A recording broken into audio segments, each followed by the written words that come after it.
अस्सलाम वालेकुम। कैसे हैं भाई, सब ठीक है? अच्छा भाई, तो मैंने देखा है काफ़ी सारे लोगों को इश्यूज आ रहे हैं। तो कौन कौन ऐसा है कि जिसके पास अभी तक प्रोजेक्ट चल ही नहीं रहा है रीनरेटिव सिलाई का? सही है। वही सबके पास ग्रेडली वाला इशू आ रहा होगा, फेस कॉम डॉट फेसबुक वाला, सही है। हाँ, आप देखें सम टाइम ना ये वर्जन का इशू भी होता है। जब एक सेम इशू एक से ज़्यादा लोगों के पास आ रहा हो ना, तो इसका मतलब जो है ना वर्जन में भी कुछ इशू आ सकता है। तो हम एक वर्जन पीछे जाके देख सकते हैं, अगर फिर भी ना हो तो फिर एक बार री-वेरीफाई करना होगा कि सारा जो इनिशियल सेटअप है वो हमने सब सही किया है या नहीं। ठीक है, सारी मतलब एचडी के वगैरह देख लें कि कौन कौन से वर्जन हमें डालने थे। ठीक है, जावा वगैरह एक बार वेरीफाई कर लें उसका पाथ वगैरह। ठीक है, दूसरा ये कि इस तरह के वेर्ड इशू ना इस वजह से भी आते हैं कि आपने अपने यूज़र के अंदर नेम में स्पेस रखी हुई होती है, सही ना।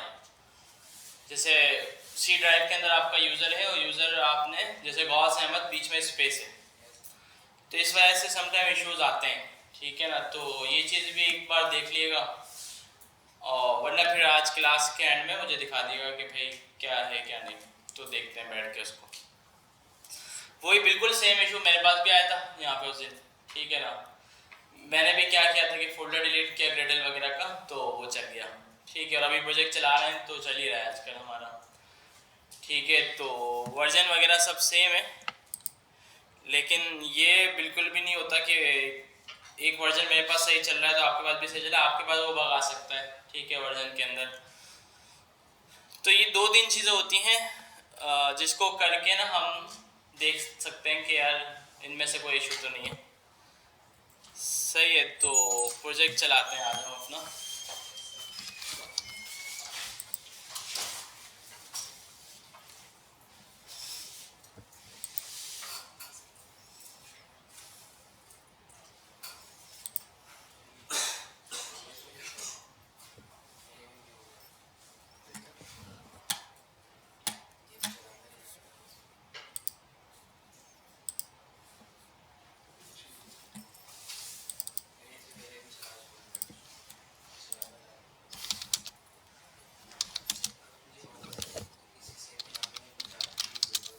ठीक है, डिवाइस हमारी एमुलेटर आ गई आज, और प्रोजेक्ट जो है पहले हम ओपन करते हैं VS कोड पे।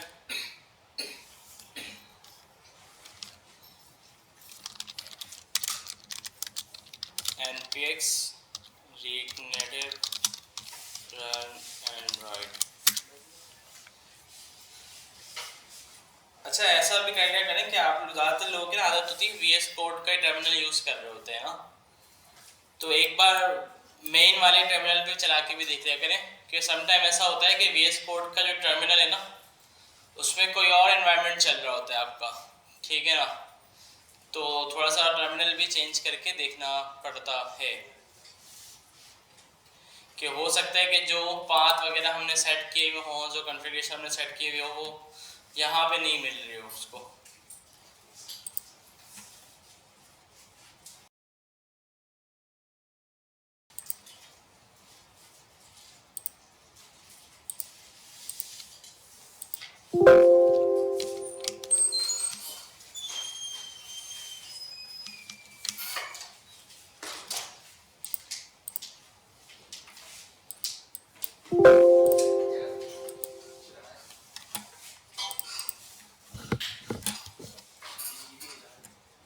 अच्छा, ये हमें चला के रखना होगा।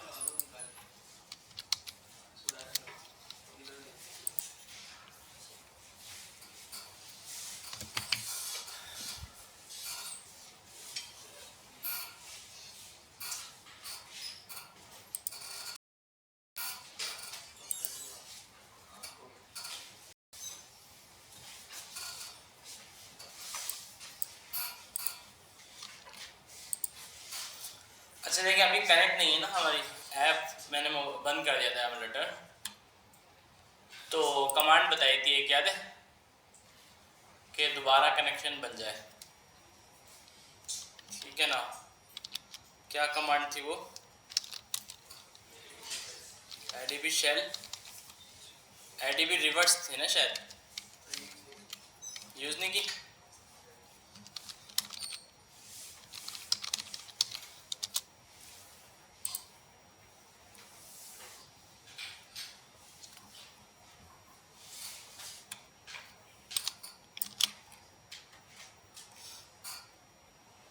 ठीक है, तो ये कमांड होती है, इससे जो है ना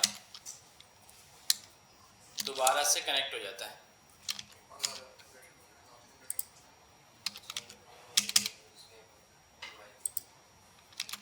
डिवाइस इसको मिली या नहीं मिली? मोबाइल में हम जो है पहले एप्लीकेशन ओपन कर चुके हैं, इसे स्टार्ट करना चाह रहे हैं। हाँ, वहीं से स्टार्ट करना चाह रहे हैं ना, ये उसी की कमांड है।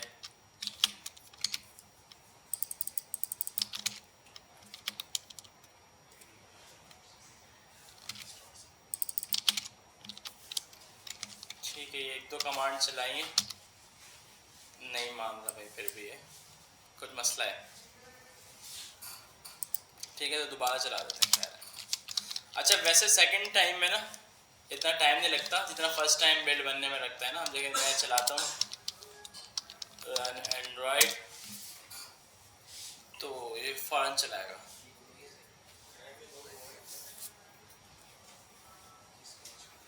ठीक है, देखिए इसने फ़ौरन चला दी, इतना ज़्यादा टाइम नहीं लिया।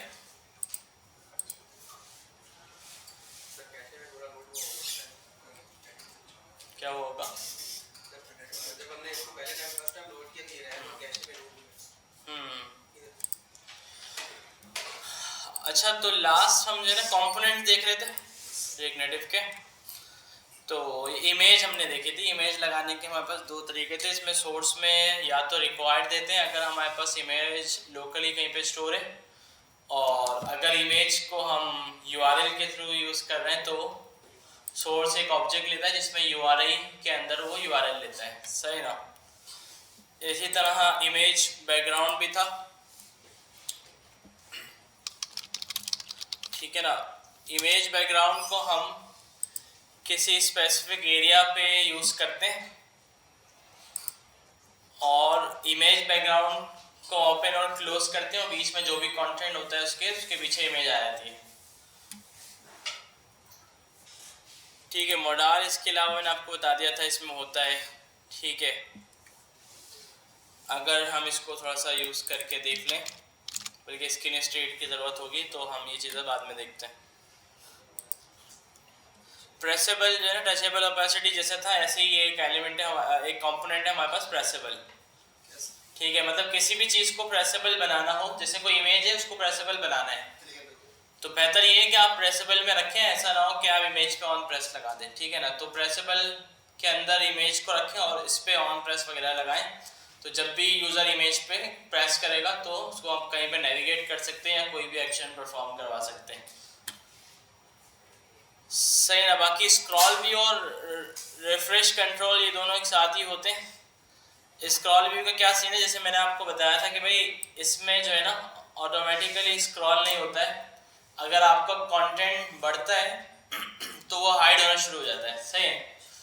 तो आपको क्या करना होता है, जो भी आपकी स्क्रीन है, अगर आपको लगता है कि यार इस स्क्रीन पे ज़्यादा कंटेंट आ सकता है, तो आप उसको हमेशा स्क्रॉल व्यू के अंदर रखेंगे।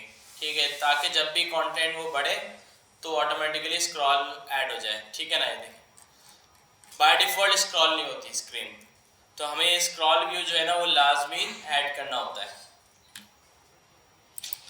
जिस तरह हमारे पास फ्लैट लिस्ट है, इस तरह हमारे पास सेक्शन लिस्ट भी है, बिल्कुल सिमिलर है, दोनों में से कोई भी यूज़ कर सकते हैं। ठीक है, इसमें कुछ एडिशनल इन्होंने प्रॉप्स वगैरह दे दिए होंगे, बाकी तो सारी चीज़ें सेम ही है। देखें कि स्ट्रक्चर सेक्शंस, उसमें आइटम्स होता है, इसमें सेक्शन से डेटा देने के लिए। ठीक है, तो तकरीबन हर चीज़ सेम है, दोनों में से हम जो है ना कोई भी यूज़ कर सकते हैं। स्टेटस बार शुरू में आपको बताया था कि क्या होती है, कि जो टॉप बार हमारे पास होती है इसमें नोटिफिकेशंस, टाइम, वाईफाई, ये सारे आइकन सारे होते हैं, तो ये हमारी स्टेटस बार होती है जो ऊपर टॉप पे है। ठीक है, तो इसको अपनी मर्जी से कस्टमाइज कर सकते हैं आप।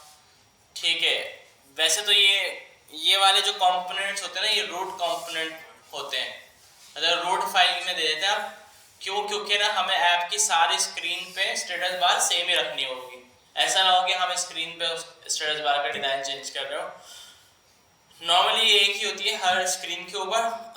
वैसे ज़रूरत पड़ने पर हम किसी स्क्रीन पे इसको चेंज भी कर सकते हैं स्टेटस बार के कंपोनेंट को यूज़ करके।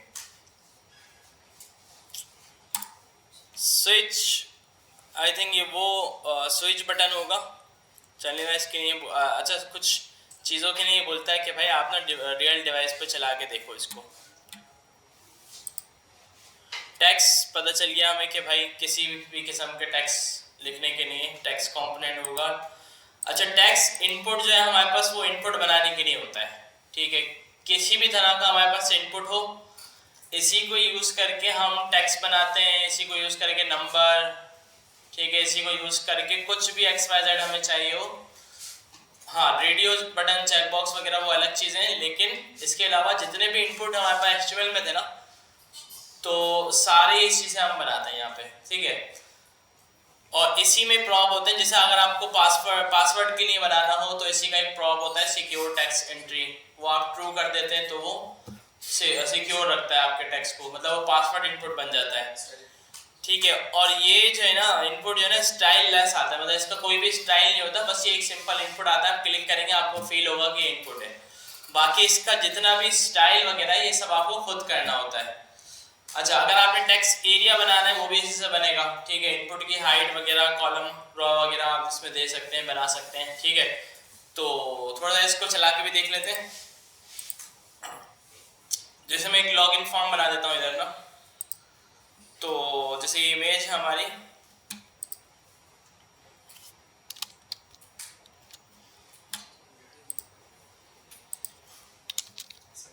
स्टाइल में इसको हम कर देते हैं अलाइन आइटम सेंटर, ठीक है। अंदर में एक और व्यू बना रहा हूँ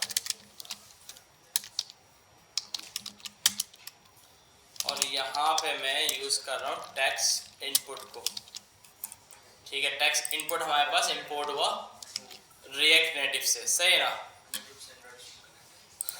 अच्छा जी क्या कह रहे हैं?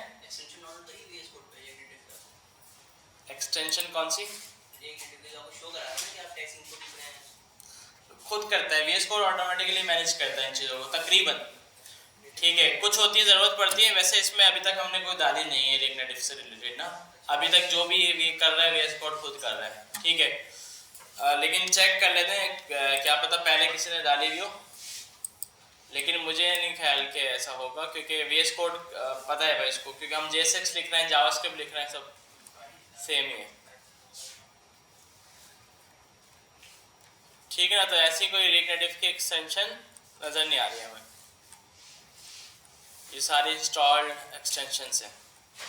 फ्लटर की डाली हुई है लेकिन इसका कोई ताल्लुक नहीं, ये रिएक्ट की है, हाँ बल्कि नहीं इसी में ही आ गए ना, रिएक्ट रिडक्स रिएक्ट नेटिव सब आया है इसमें। तो ये एक्सटेंशन मेरे ख्याल से कर रही है काम ना, जो भी सिंटेक्स वाइज वगैरह जो भी है, ठीक है। तो ES7 plus react Redux react native snippets ये डाली हुई, सही।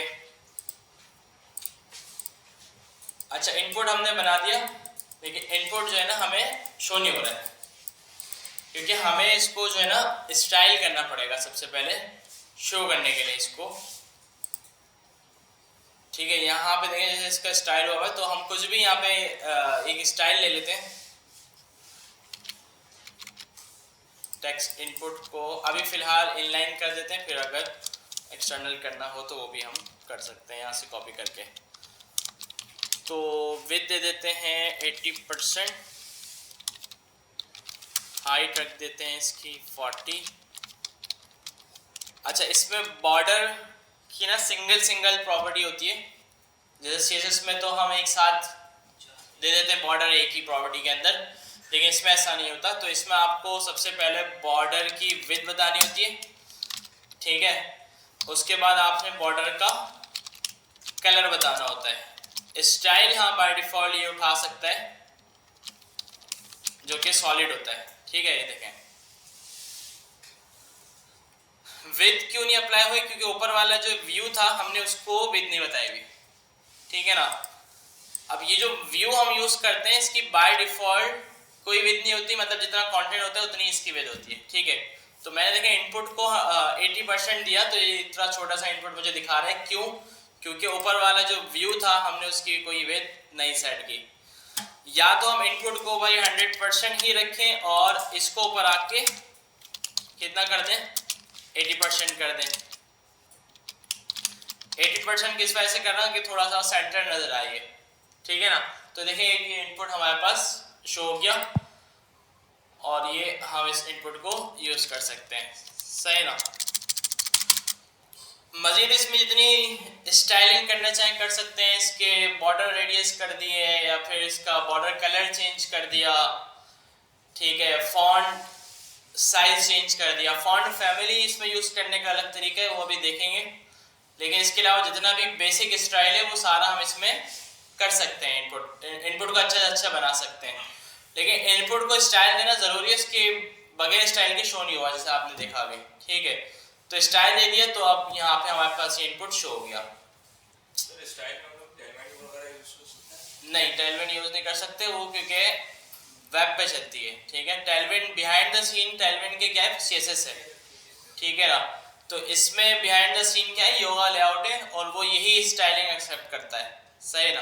इसकी एक लाइब्रेरी आती है नेटिव बिल्ड की, लेकिन चलने की टेलविन की हो सकता है किसी ने अंदर रैपर बना दिया हो कि भाई आप लिखो टेलविन और पीछे ये कर रहा हो, ठीक है। तो इस तरह से हो जाता है, लेकिन अपना ऐसा कुछ नहीं होता। जैसे भाई एक्सपो रैपर है, आगे एक्सपो है, पीछे जो पूरा वो नेटिव चल रहा है, ठीक है। इसी तरह टेलविन का बना भी सकता है कोई कि भाई आप टेलविन की क्लास दो, उसको उठा के पीछे वो ये वाला स्टाइल बना रहा होगा, ठीक है ना। तो मैंने ख्याल कि भाई एक नेटिव में कोई इतना ज़्यादा इसको यूज़ करता होगा।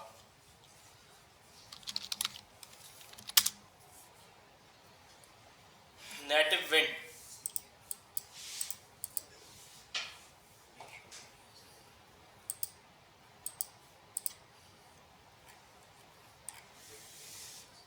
ठीक है। देखिए ये किसी ने बनाया हुआ है और इससे फिर वो यही कर रहा होगा बंदा। लेकिन देखें इसमें ना कोई इतनी ज़्यादा मेहनत नहीं लगती स्टाइल करने के लिए ना, चीज़ें जो है ज़्यादातर बनी बनाई मिलती हैं।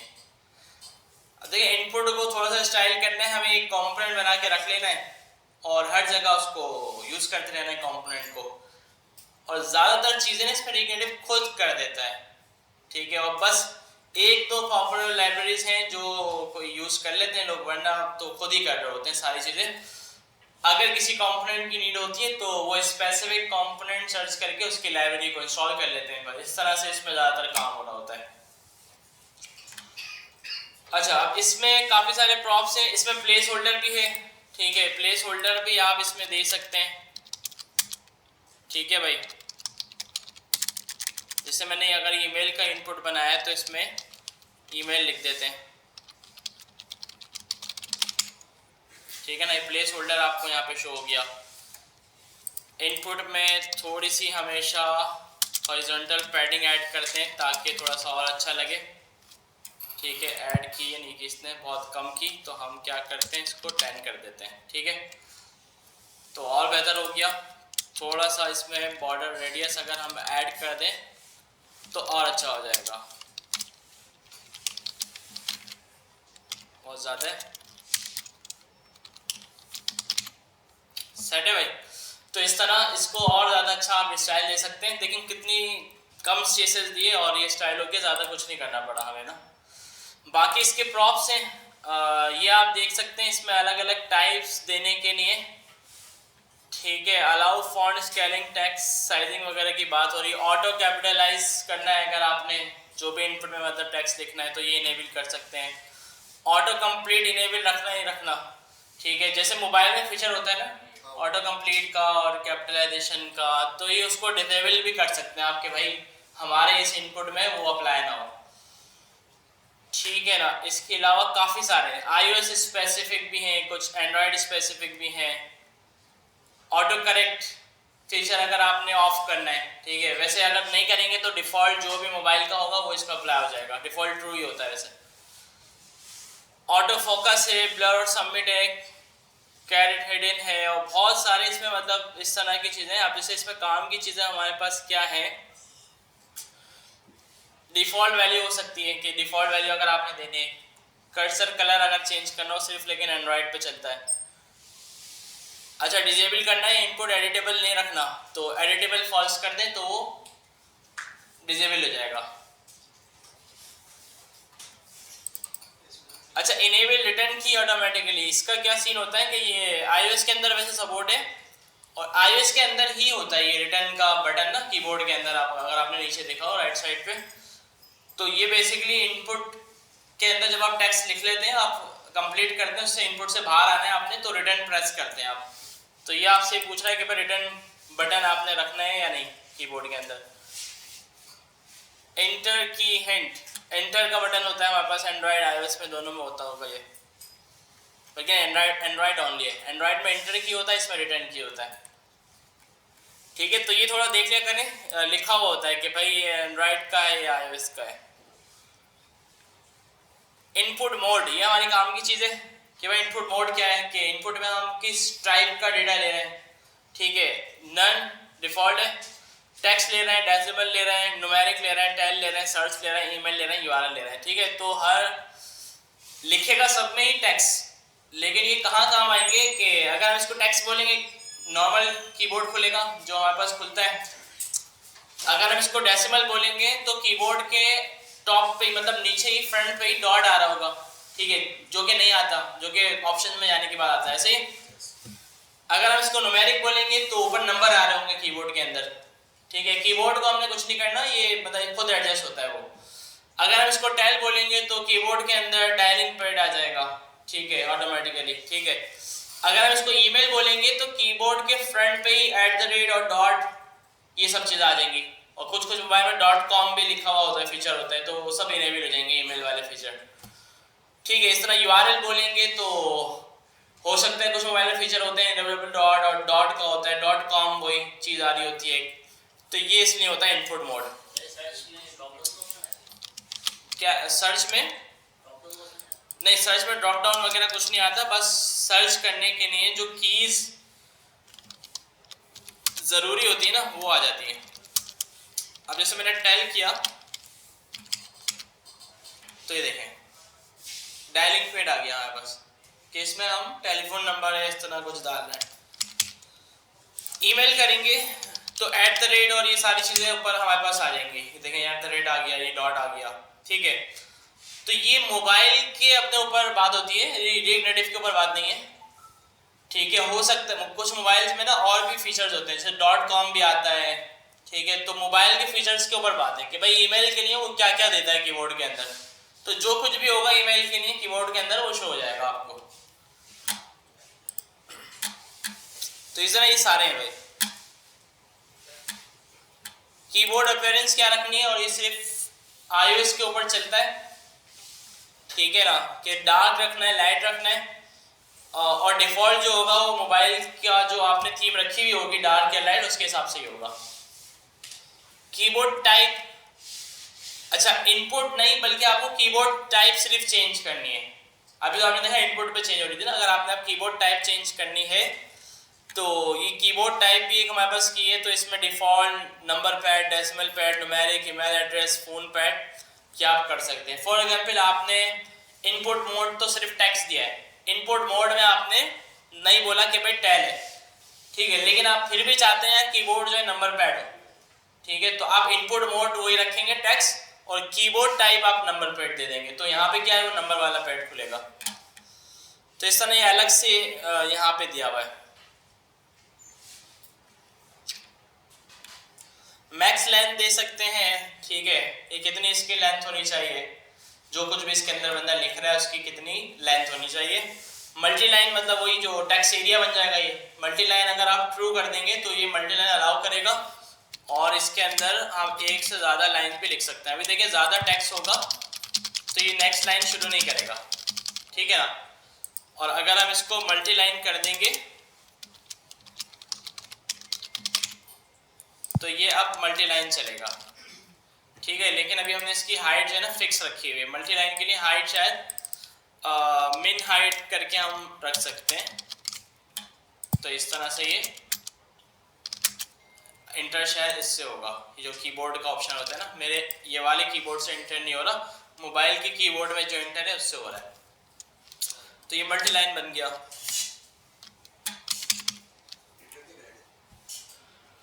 नंबर ऑफ लाइंस बता सकते हैं इतनी होनी चाहिए। बाकी ये इसके इवेंट्स हैं, ऑन ब्लर भी ऑन चेंज भी है, लेकिन हम दोनों में से कोई यूज नहीं करते, हम यूज करते हैं ऑन चेंज टेक्स्ट।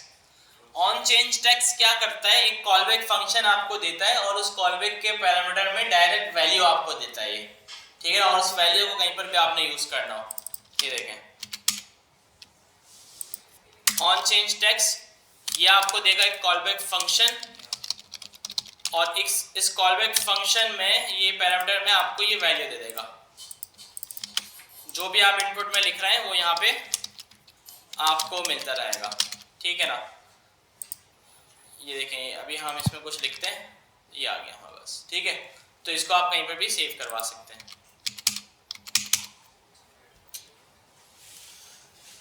अच्छा, इसमें प्रेस एंड प्रेस आउट ये सब तो है, की प्रेस भी है। पासवर्ड के लिए हमारे पास होगा, अच्छा प्लेस होल्डर का टेक्स्ट कलर भी चेंज कर सकते हैं। स्टाइलिंग में कोई ऑप्शन नहीं होगा, लेकिन अलग से इनपुट ने ऑप्शन दिया हुआ है आपको कि अगर प्लेस होल्डर का कलर चेंज करना है। देखना एक इनपुट के कितनी सारी ऑप्शंस है, ठीक है। तो इस तरह हर कंपोनेंट के अपना अपना ऑप्शन है। इनपुट बहुत इंपॉर्टेंट कंपोनेंट है कि इसका यूज बहुत करते हैं हम, तो इस वजह से इसमें हम थोड़ा सा इसको एक्सप्लोर करना है। जैसे आ गया भाई सिक्योर टेक्स्ट एंट्री, इससे क्या होगा, पासवर्ड टाइप बन जाएगा इनपुट ना। सिक्योर टेक्स्ट एंट्री आप क्या कर दें, ट्रू, ठीक है। तो जितना भी आप इसमें टेक्स्ट लिख रहे हैं वो हिडन होके आएगा। क्यों नहीं आ रहा भाई, रीलोड।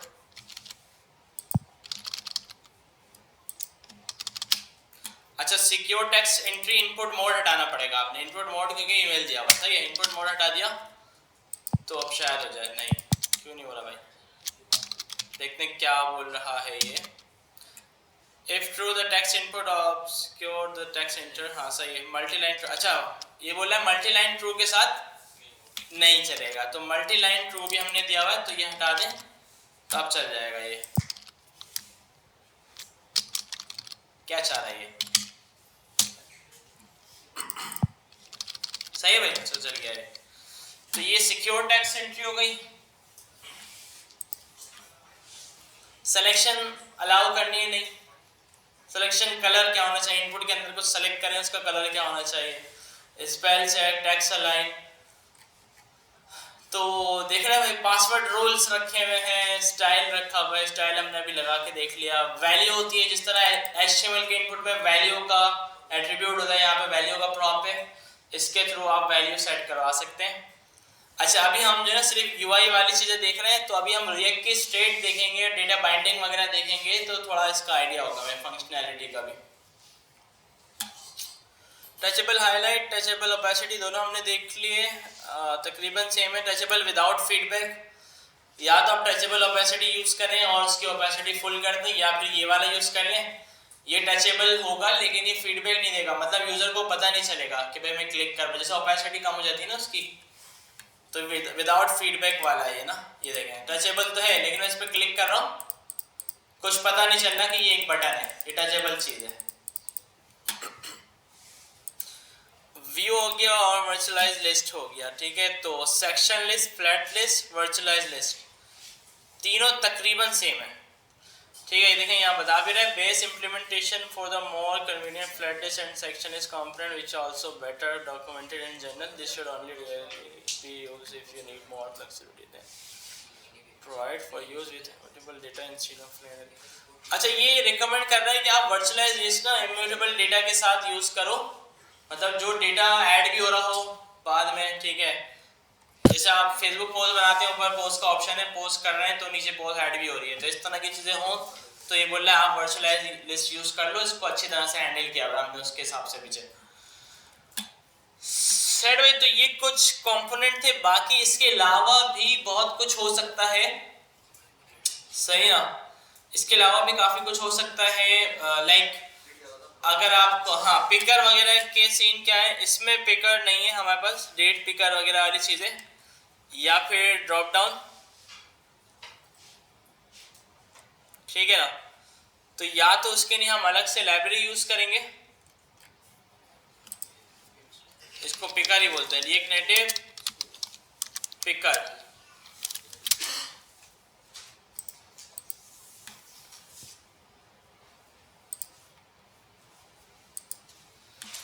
ठीक है, तो इसके अलग से ही एक लाइब्रेरी है जो हम यूज करते हैं।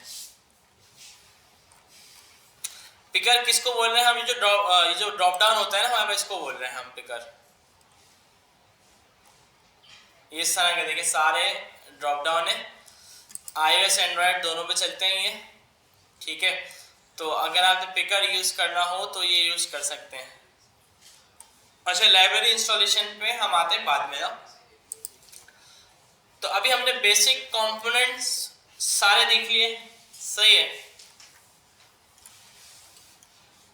और अभी जो है ना हम तकरीबन, अच्छा स्टाइलिंग वाली चीज़ें हमने काफ़ी देख ली, ठीक है। सर अगर इसको मोर रीयूजेबल बनाना है, जैसे मैं चाह रहा हूँ मैं विड्थ जो है फिक्स नहीं रखूँ इसकी, यहाँ पे क्या रखूँ, विड्थ फिक्स नहीं रखूँ, सही है। जहाँ इसको इस्तेमाल करूँ वहाँ पे विड्थ दे दूँ, तो प्रॉब्लम कैसे भी करें। किसकी, विद इनपुट की? जी सर, 100% है ना। जैसे मैंने कंपोनेंट बना दी, उसके अंदर मैंने विड्थ जो है डिफाइन, हाँ तो प्रॉप्स के थ्रू, ठीक है भाई, इनपुट का कंपोनेंट बना दिया, ये चाह रहे हैं कि भाई इसकी विड्थ जो है ना हर जगह अलग अलग रखो, तो आप एक डिफॉल्ट विड्थ रख दोगे और बाकी जगहों पे प्रॉप्स के थ्रू, मतलब प्रॉप्स आ रहे हैं तो प्रॉप्स वाली यूज करो, और वरना टर्नरी ऑपरेटर जो होते हैं ना वो लगा कि भाई प्रॉप्स आ रही है तो प्रॉप्स वाली विद यूज करो, वरना इसकी जो डिफॉल्ट विद है वो यूज करो। अच्छा, लॉगिन स्क्रीन बना रहे थे, हम बना ही देते हैं थोड़ा सा ना, एक आइडिया हो जाए, और कीबोर्ड भी देखते हैं फिर उसमें कैसे हैंडल होता है। तो ऊपर बनेगा हमारे पास ईमेल, बल्कि एक काम करते हैं, इसी इनपुट को कर लेते हैं कॉपी। अच्छा, व्यू बाय व्यू चलेंगे ना तो इसका फायदा ये होता है कि हम सही तरीके से उसको कंट्रोल कर सकते हैं, स्पेसिंग, स्टाइलिंग वगैरह जो भी चीज़ें हैं ना, जिस तरह मतलब HTML में रूल अप्लाई होते हैं कि भाई बॉक्सेस बना बना के काम करते हैं हम। अच्छा, किसने HTML में भी काम नहीं किया हुआ पहले? किया हुआ तो होगा, मतलब सबने थोड़ा थोड़ा, आपने नहीं किया हुआ, थोड़ा सा किया हुआ है, ठीक है, मतलब थोड़ा आइडिया होगा डेव वगैरह और ये सब, डेव हो गया, हेडिंग्स हो गए, पैराग्राफ्स हो गए, ठीक है। तो इसी तरह से मतलब वो सारे रूल्स यहाँ पे अप्लाई होते हैं। तो इसको ऊपर वाले को कर देते हैं हम इनपुट मोड ईमेल, नीचे हो जाएगा हमारा पासवर्ड,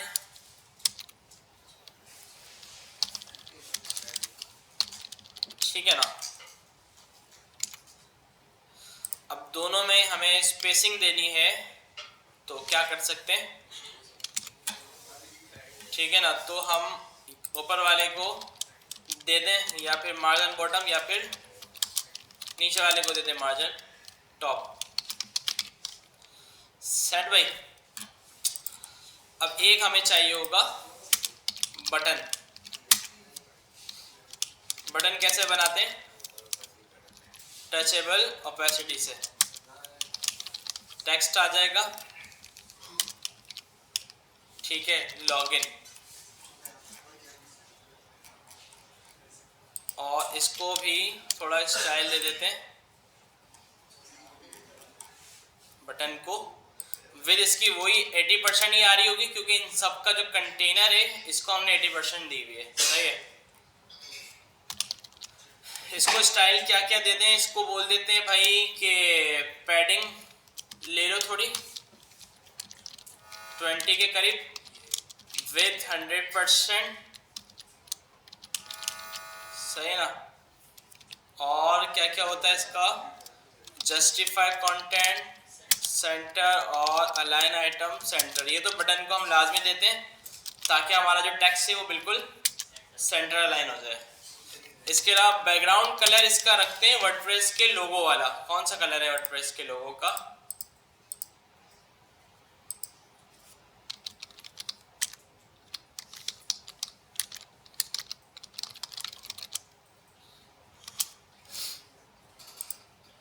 ये वाला लोगो तो हमने यूज़ नहीं किया हुआ, हमने किया हुआ है कौन सा,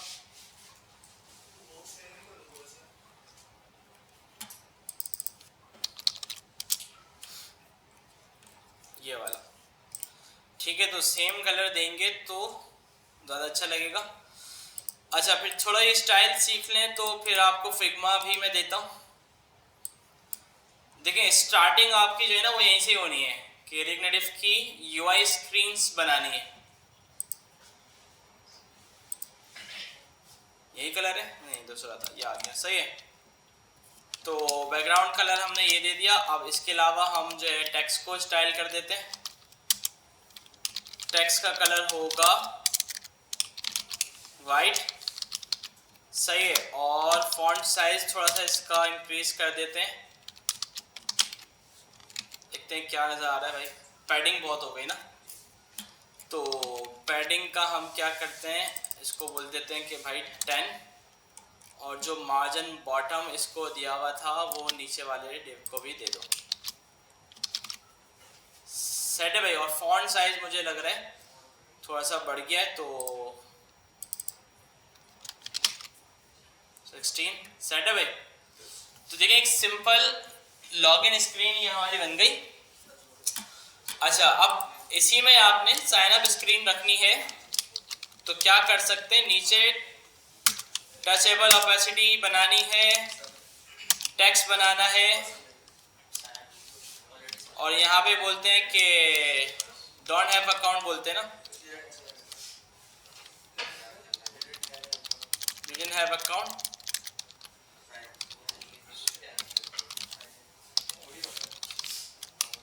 ठीक है, और इसको बोल देते हैं लॉगिन,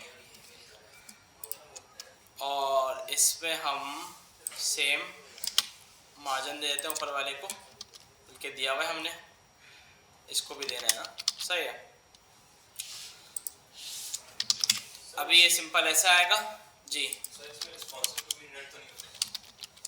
देखिए अभी तक जो हम कर रहे हैं ना स्टाइलिंग, ये पूरी रिस्पॉन्सिव है, ठीक है ना। क्यों रिस्पॉन्सिव है, अब इसमें ऐसी कोई चीज़ नहीं आई ना, और इसके हमने एक विद रखी हुई 80%, तो अगर हम बड़ी स्क्रीन पे भी खोलते हैं तो रिस्पॉन्सिव ही नजर आएंगे, क्योंकि फुल विड्थ पे बना रहे हैं अभी हम।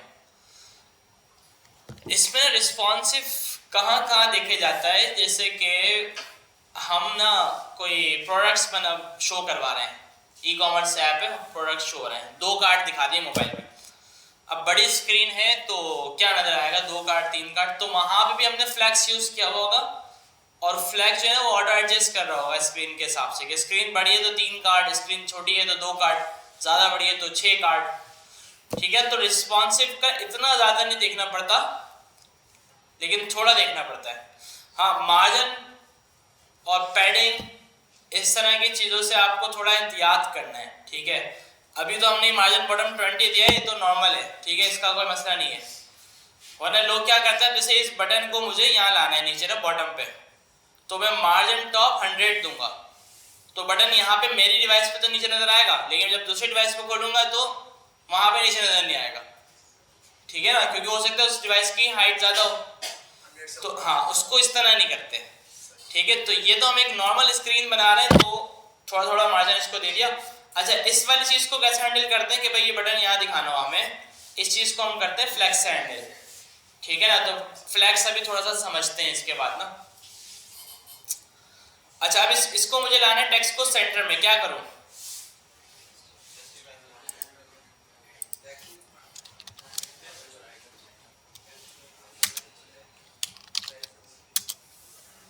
अलाइन आइटम्स होगा ना, जस्टिफाई भी दे सकते हैं, हाँ, ताकि दोनों सेंटर हो जाए। अलाइन आइटम्स सेंटर,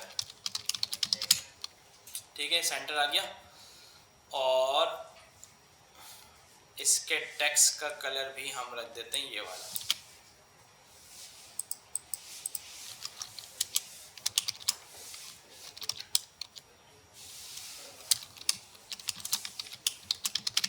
सेट है भाई, सही लग रहा है। और अगर हमें ऊपर हेडिंग वगैरह थोड़ी सी दिखानी है,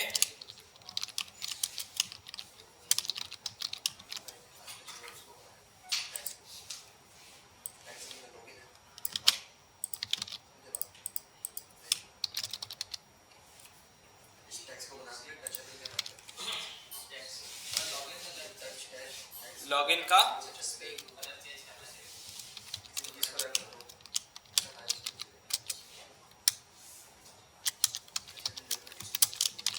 ठीक है भाई, इसको भी सेंटर कर दिया।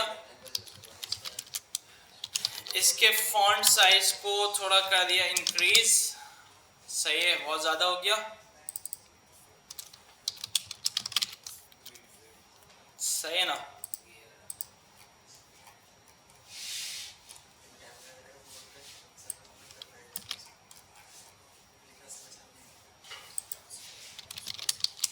अच्छा, कुछ फॉन्ट फैमिलीज होती हैं डिफ़ॉल्ट, लेकिन अगर आपको अलग से करना है तो फिर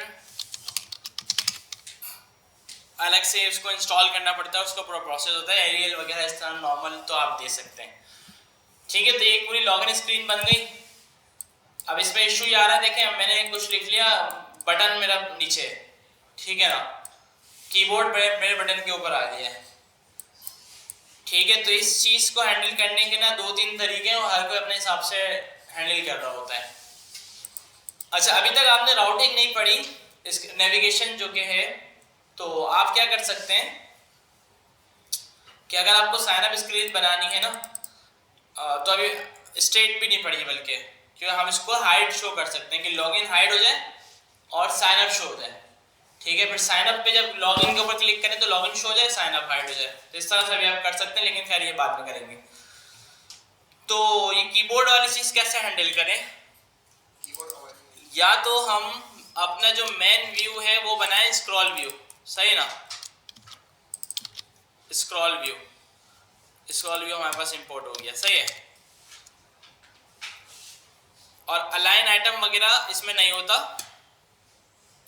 स्क्रॉल व्यू के अंदर आप एक व्यू बनाएं, बल्कि स्क्रॉल व्यू का हम एक काम करते हैं, यहाँ से हटाकर इसको व्यू रहने दो।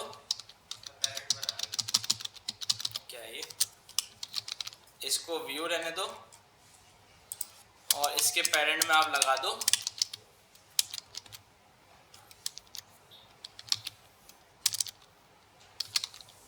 Scroll view. ठीक है, ऊपर इंपोर्ट भी हो गया है।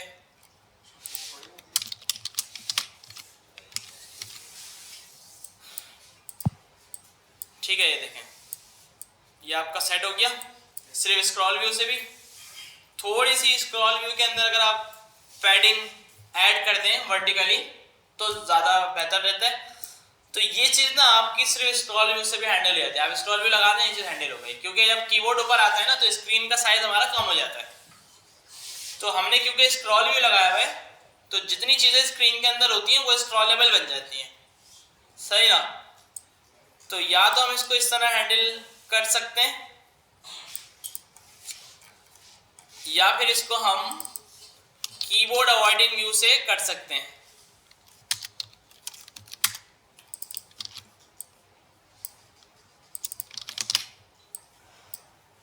कीबोर्ड अवॉइडिंग व्यू हमारे पास आ गया, तो इसने पूरी यूआई हमारी कर दी खराब। इसमें हमारे पास होता है बिहेवियर,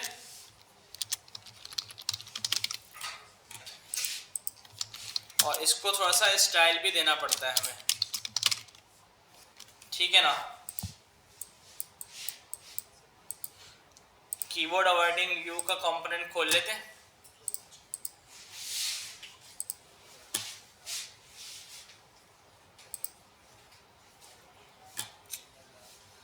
अच्छा, iOS के अंदर पैडिंग चलती है और एंड्रॉयड के अंदर हाइट चलती है। अच्छा, आपको रिग नेटिव एक ऑब्जेक्ट देता है प्लेटफॉर्म का, उससे आप platform.os मतलब ऑपरेटिंग सिस्टम मालूम कर सकते हैं कौन सा है।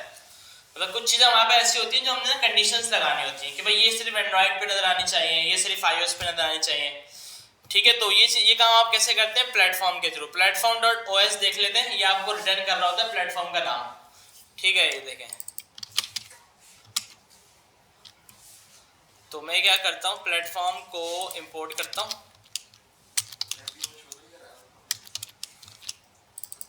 वेब व्यू में। क्या करो, कुछ नहीं। ठीक है, तो platform.os, तो ये हमें दिखा रहा है एंड्रॉयड, ठीक है। तो इस तरह कंडीशंस लगा सकते हैं आपके भाई, एंड्रॉयड पे क्या बिहेवियर होना चाहिए और आईओएस पे क्या बिहेवियर होना चाहिए, ठीक है।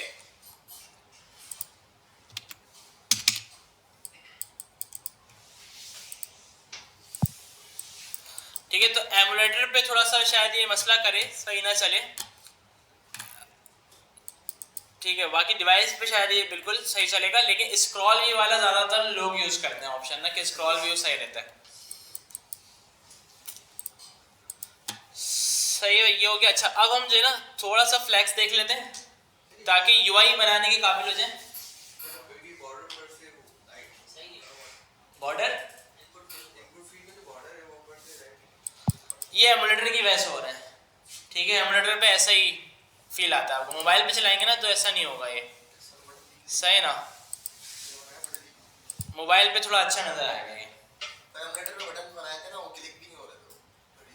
सम टाइम इशू आता है इसमें ना एमुलेटर में, तो आप लोग मतलब डिवाइस पे ही काम किया करें, वही ज़्यादा बेहतर होता है। कि मेरे पास तो डिवाइस नहीं है ना, आज मुझे दोबारा लेनी पड़ती। तो जब हम हार्डवेयर पे काम करेंगे तो हाँ आपसे डिवाइस लेंगे, उसके बगैर नहीं हो सकेगा। कैमरा वगैरह खोलेंगे या फिर कुछ और ब्लूटूथ देखेंगे तो, ठीक है। तो अब हम थोड़ा सा फ्लैक्स देख लेते हैं, इसी स्क्रीन के ऊपर देख लेते हैं। मैं इसको हटा देता हूँ।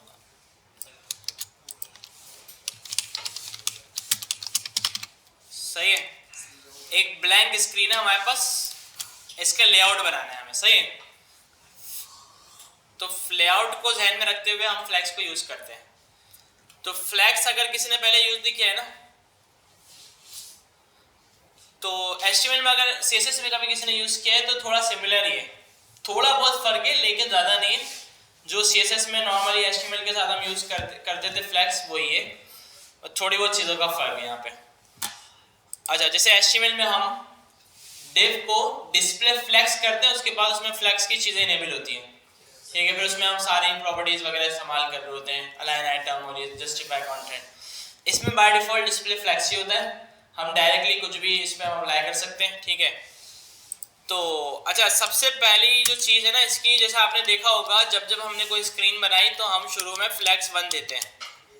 इसका काम क्या होता है, देखिए व्यू का ना अपना कोई बॉक्स का साइज नहीं होता, जैसे डिव का नहीं होता। HTML का डिव होता है ना, उसका कोई साइज नहीं होता जब तक आप दे ना दें, ठीक है। हाँ, डिव के अंदर अगर आप कोई कंटेंट लिखेंगे तो उतना साइज उसका लेगा, लेकिन उसका अपना कोई साइज नहीं होगा जब तक आप दे ना दें उसको विड्थ वगैरह। लेकिन HTML में फिर भी वो डिव जो है, क्योंकि ब्लॉक लेवल एलिमेंट होता है, वो पूरी लाइन कवर कर रहा होता है। लेकिन इसमें व्यू ऐसा है कि अगर आप सिंपल व्यू लिखेंगे ना, इसलिए कुछ है ही नहीं जब तक आप व्यू को साइज ना दे दें। अच्छा, अब फ्लैक्स का क्या मतलब है, फ्लैक्स 1 इसने बोला, फ्लैक्स 1 का मतलब ये है कि जितनी हमारे पास अवेलेबल स्पेस है ना वो सारी ले लो, सही ना। देखिए इसको थोड़ा ना बैकग्राउंड कलर दे देते हैं ताकि पता चल जाए, ठीक है, एरर वाला, ठीक है। तो रेड इसने क्या करा, पूरे स्क्रीन पे दिखा दिया। अच्छा, मैं फ्लैक्स हटाता हूँ अगर, तो कुछ है ही नहीं, ठीक, क्योंकि उसके बाद हाइट ही नहीं है, उसके बाद एक साइज ही नहीं है, वो कहाँ पे मतलब कलर शो करे।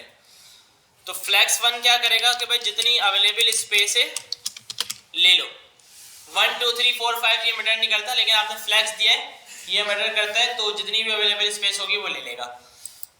अच्छा, अब फॉर एग्जांपल ये आपका मेन व्यू हो गया, स्क्रीन का सबसे मेन व्यू, ठीक है, कंटेनर। अब आपने कैसा लेआउट बनाना है, आप बोल रहे हैं कि यार मुझे जो है ना टॉप पे लोगो शो करना है, मतलब हेडर के अंदर, फिर बीच में बॉडी होगी और फिर आखिर में फुटर होगा। फुटर में मैं लॉगिन बटन डाल दूंगा। कुछ आपने देखा होगा कुछ ऐप्स के अंदर लॉगिन बटन बिल्कुल बॉटम पे आ रहा होता है, ठीक है ना। तो इस तरह का अगर लेआउट बनाना है, ठीक है, तो वो बनाते हैं। अब फ्लैक्स को थोड़ा और समझते हैं, ठीक है। एक और व्यू बनाया और एक और व्यू बनाया, अब ऊपर एक व्यू है उसके अंदर 2 और व्यू आ गए। अब मैंने इस वाले व्यू को भी स्टाइल दे दिया फ्लैक्स 1, बैकग्राउंड कलर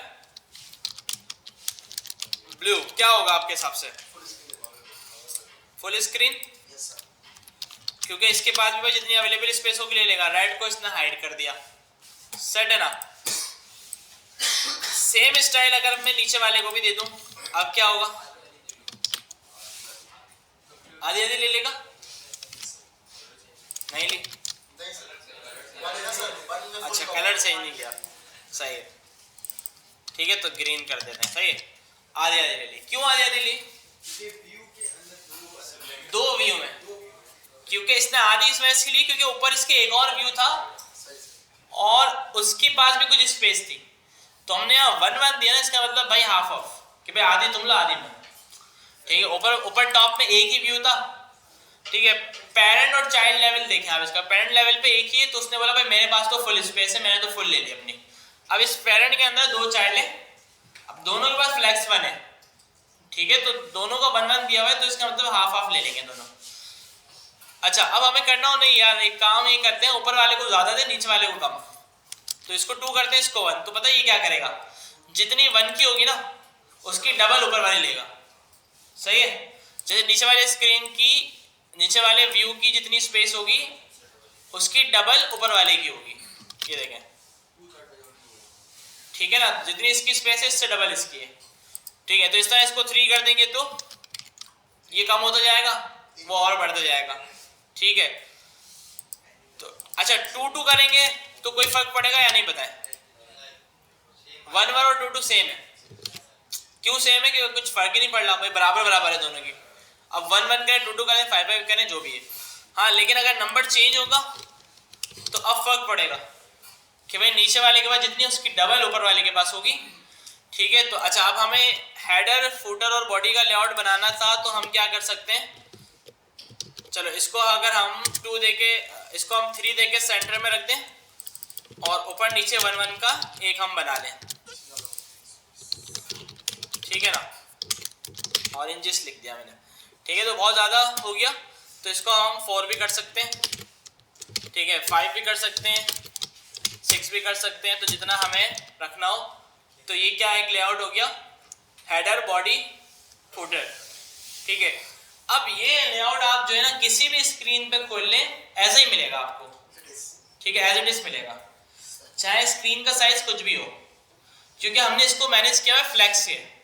फ्लैक्स जो है ना किस तरह वर्किंग करता है, देखते हैं अवेलेबल स्पेस कितनी है मेरे पास, उस हिसाब से वर्किंग करता है। पॉइंट में भी दे सकते हैं, बिल्कुल दे सकते हैं, ठीक है ना, जरूरत पड़ने पे पॉइंट में भी दे सकते हैं। अब जैसे ये 1 है, इसके अंदर अगर आप एक और चीज बना दें तो पॉइंट में दें, 0.2 एक को दे दें, 0.8 एक को दे दें, ठीक है, ऐसे भी हो सकता है।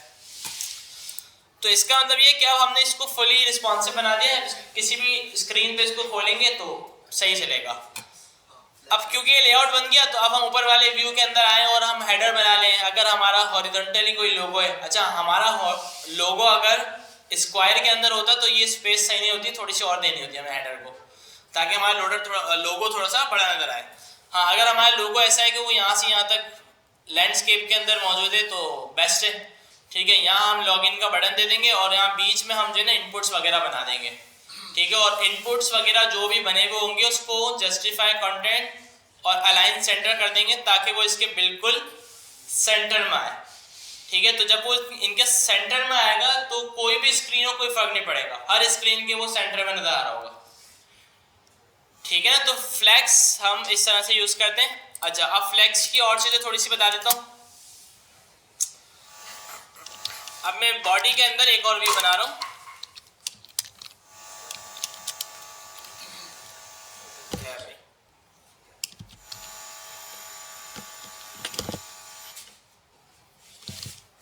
ठीक है। स्टाइल इसको हम फ्लेक्स नहीं करते, इसको हम हाइड विथ दे देते हैं, सही है।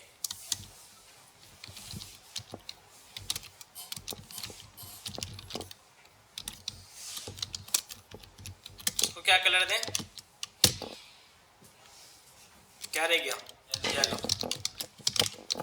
सेट है ना। अब समझे ये हमारे प्रोडक्ट्स हैं, ठीक है, जो हमने शो किए हैं, इसको हमने मल्टीपल बना दिए, 3 बन गए एलिमेंट्स, ठीक है। अच्छा बाय डिफॉल्ट देखें इनका ऊपर हमारा जो व्यू होता है ना, इसका डिस्प्ले फ्लैग्स तो होता है, लेकिन फ्लैग्स डायरेक्शन ना इसकी रॉ होती है, ठीक है ना,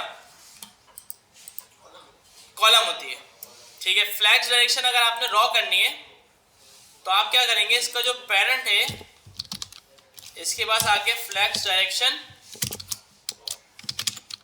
रॉ करेंगे तो ये सारे एक रॉ में आ जाएंगे, ठीक है ना। इसी तरीके से फ्लैग्स की और भी जो कीज होती हैं कि भाई जस्टिफाई कंटेंट आप रख दो स्पेस बिटवीन, तो जितनी एक लाइन में अवेलेबल स्पेस है सारी ये ले लेंगे और खुद एडजस्ट कर लेंगे, बीच में स्पेस ऐड हो जाएगी, तीन हो गए, 3 या 4 जितने भी हो। पेरेंट पे फ्लैग्स हमेशा पेरेंट पे अप्लाई होता है। फ्लैग्स की जो भी ये कीज है ना, मतलब पेरेंट के थ्रू चाइल्ड्स को मैनेज करना हो ना तो पेरेंट पे अप्लाई होगा, ठीक है। चाइल्ड पे भी कुछ होती है, लेकिन इस तरह अगर उसको हमें अलाइन वगैरह करना हो तो पेरेंट पे करते हैं। स्पेस बिटवीन और स्पेस अराउंड दोनों में क्या फर्क है आप देख के बताएंगे।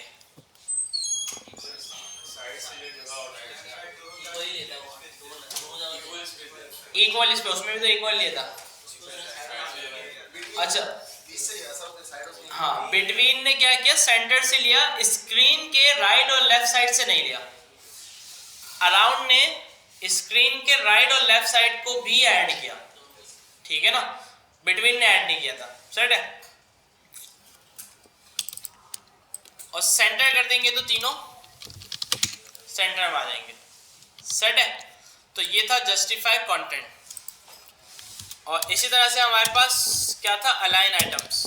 सेंटर कर देंगे तो ये बिल्कुल इस बॉडी के सेंटर में आ जाएगा। हाँ ये इस तरह हॉरिजॉन्टली चल रहा है, सही है ना, अलाइन आइटम।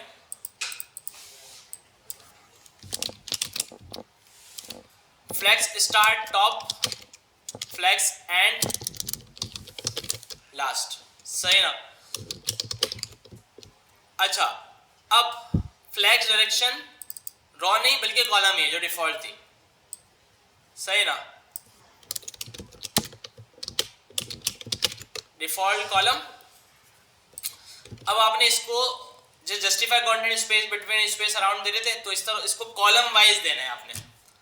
तो कॉलम वाइज कैसे देंगे आप, अलाइन कंटेंट, जस्टिफाई कंटेंट की जगह अलाइन कंटेंट, स्पेस बिटवीन, ठीक है। अच्छा फ्लैग्स डायरेक्शन शायद इसके लिए हमें देना पड़े,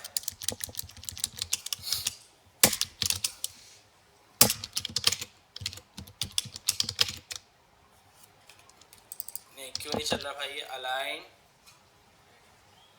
आइटम्स नहीं, अलाइन कंटेंट ही होता है।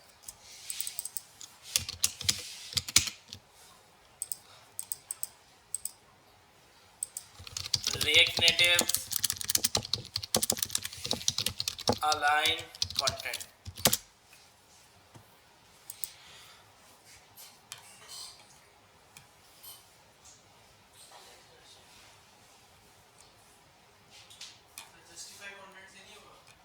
जस्टिफाई कंटेंट शायद, क्योंकि वो तो रॉ पे हो रहा था ना, नहीं सही है, ये ऑटो देख रहा है, कॉलम पे भी यही चल रहा है, ठीक है। अलाइन कंटेंट नहीं मांग रहा है, बोला जस्टिफाई कंटेंट ही दे दो और डिस्प्ले जो भी है वो खुद एडजस्ट कर रहा है, ठीक है। तो यहाँ भी देखिए इन्होंने सारे एग्जांपल्स दिए हुए हैं, ये कॉलम है, ये रॉ है। अच्छा रॉ रिवर्स और कॉलम रिवर्स भी होता है, इसमें क्या होता है, अब पूरी जो मतलब ये रॉ चल रही है ना, इसमें जितने भी कॉलम्स आ रहे हैं ये पूरे रिवर्स हो जाएंगे, रिवर्स ऑर्डर में आ जाएंगे, सही है। देखें रॉ रिवर्स कॉलम रिवर्स, ठीक है। इसी तरह ये क्या है भाई, लेआउट डायरेक्शन, तो ये तो प्रीव्यू लेआउट है, ये फ्लैग्स के साथ इसको जोड़ सकते हैं। इसमें क्या होता है कि अगर आप मल्टी लैंग्वेज सपोर्ट दे रहे हो ऐप के अंदर, उर्दू इंग्लिश अरबी वगैरह, तो इसको इस तरह से मैनेज कर सकते हैं आप इसके आरटीएल को। प्रीव्यू लेआउट का इन्होंने एक बना लिया है अलग से नीचे, और उसको फ्लैग्स वगैरह से ही हैंडल किया हुआ है, ठीक है। और इसको जो है ना फ्लैग्स डायरेक्शन और ये रिवर्स वगैरह ये सब लगा के हैंडल किया हुआ है, तो पूरा इन्होंने लेआउट एक बना के दिया हुआ है। अलाइन आइटम्स देख लिया आपने कि अलाइन आइटम जो है वो हॉरिजॉन्टली इसको अलाइन कर रहा है, ठीक है। इसमें जस्टिफाई, इसमें स्पेस बिटवीन वगैरह ये सब नहीं होते, इसमें सेंटर होता है, फ्लैक्स स्टार्ट होता है और फ्लैक्स एंड होता है। अलाइन सेल्फ ये एक ऐसी प्रॉपर्टी है जो आप चाइल्ड को देते हैं, पेरेंट को नहीं, ठीक है, चाइल्ड को देते हैं अलाइन सेल्फ, क्योंकि ये खुद को अलाइन कर रहा है कि भाई टॉप पे रखना है, राइट पे रखना है, लेफ्ट पे रखना है, कहाँ पे रखना है, ठीक है। स्ट्रेच ये क्या करेगा, जितनी लाइन में स्पेस है पूरी ले लेगा, ठीक है। देखें ये एक चाइल्ड है, इसको हम दे रहे हैं ऊपर वाले को, स्टार्ट किया, स्टार्ट में आ गया, एंड में गया, एंड में चला गया, ठीक है। ये दोनों चाइल्ड अपनी जगह पे, इनमें से एक चाइल्ड को हमने दिया था ऊपर वाले को, तो वो चला गया एंड में, सेंटर करेंगे सेंटर में आ जाएगा, बेस लाइन समझे इसका डिफॉल्टली होता है, सही है ना। ये अलाइन सेल्फ की जो प्रॉपर्टी है ये चाइल्ड के ऊपर चलती है। अच्छा, अलाइन कंटेंट भी आ गया यहाँ पे हमारे पास। अलाइन कंटेंट भी हम दे सकते हैं,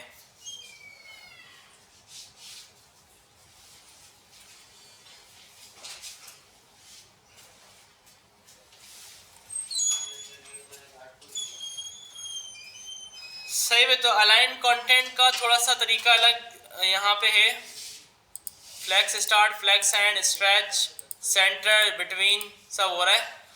अच्छा थोड़ा सा ना हम अगर ना HTML वाला ही फ्लैक्स देख लेना तो काफ़ी सारी चीज़ें समझ आ सकती हैं। तो इसके लिए ना हम एक गेम होता है ये फॉलो कर लें, बस काफ़ी होगा। फ्रॉगी ना, फ्लैक्स फ्रॉगी, ठीक है। अच्छा इसमें डिस्प्ले फ्लैक्स वगैरह जैसी कुछ चीज़ नहीं होती रिएक्ट नेटिव के अंदर, इसमें आपको शो करेगा क्योंकि ये CSS का है, लेकिन काफ़ी सारी चीज़ें जो है ना वो सिमिलर ही हैं, ठीक है। तो थोड़ा इसकी प्रैक्टिस भी कर लें तो अच्छा रहेगा। बाकी इसके अलावा तो अच्छा ये flex basis, flag shrink, flag grow जो है ना ये अलग से भी आप देते हैं, लेकिन अब ये जो तीनों चीज़ें ना ये एक ही चीज़ में हैंडल हो जाती है जो कि सिर्फ फ्लैक्स है, फ्लैक्स 1। तो वो साइजिंग वगैरह जो भी है सब अपने हिसाब से ले लेता है। अच्छा डिस्प्ले फ्लैक्स बाय डिफॉल्ट है, बिटवीन वगैरह ये क्या ऑटो गैप ले रहा है, ऑटो स्पेस ले रहा है कि जितनी स्पेस है अवेलेबल उसको डिवाइड कर रहा है सारे एलिमेंट्स के अंदर। लेकिन अगर आपने अपनी मर्जी से कोई स्पेस देनी हो, ठीक है ना, जैसे हमारे पास ये एलिमेंट्स हैं और मुझे अपनी मर्जी से इनको स्पेस देनी है, तो मैं कॉलम के ऊपर कॉलम गैप, ठीक है, बाकी ये रॉ गैप होगा ना, या सिर्फ गैप भी दे सकते हैं, ठीक है। तो ये अपनी मर्जी से स्पेसिंग भी दे सकते हैं, देखिए गैप ऐड हो गया। तो कॉलम और रॉ स्पेसिफिक देने के बजाय गैप दे सकते हैं, रॉ होगी तो रॉ पे अप्लाई हो जाएगा, कॉलम होगा तो कॉलम पे अप्लाई हो जाएगा, ठीक है। स्पेस बढ़ा दें, स्पेस बढ़ा लेगा, ठीक है। तो ये हम अपनी मर्जी से दे रहे हैं, और जस्टिफाई कंटेंट क्या कर रहा है वो ऑटो दे रहा है कि जितनी अवेलेबल स्पेस है सारी ले रहा है, और तीनों में या तीन के अलावा 4 है, 5 है, 6 जितने भी एलिमेंट हमारे पास एक लाइन में सब में डिवाइड कर रहा है। हाइट विथ सिंपल जैसे चलती है हर जगह वैसे चलेगी यहाँ पे भी। पोजीशन एब्सोल्यूट रिलेटिव इसमें भी है, जैसे CSS में होता है पोजीशन एब्सोल्यूट, इसमें भी सेम है, रिलेटिव वगैरह हर चीज वही सेम है, ठीक है। पोजीशन एब्सोल्यूट पता है सबको। देखिए CSS का थोड़ा पता होना जरूरी है ना, कि काफी सारी चीजें सिमिलर ही हैं, जो CSS में थी वो यहाँ पे है, ठीक है। पोजीशन एब्सोल्यूट क्या करता है कि भाई हमारे पास जो हमारा एलिमेंट है या जो भी हमारा कंपोनेंट है उसको अगर हमने पोजीशन एब्सोल्यूट कर दिया तो वो क्या करता है, अपनी जो UI की जो ये लेयर है ना इससे बाहर आ जाता है, मतलब टॉप लेयर पे आ जाता है, ठीक है, और अपनी स्पेस जो है ना वो फ्री कर देता है वो। मतलब हमारे पास 2 एलिमेंट थे, जैसे यहाँ पे इसके एग्जांपल देके बता देते हैं, ठीक है। इसको हटाते हैं थोड़ा,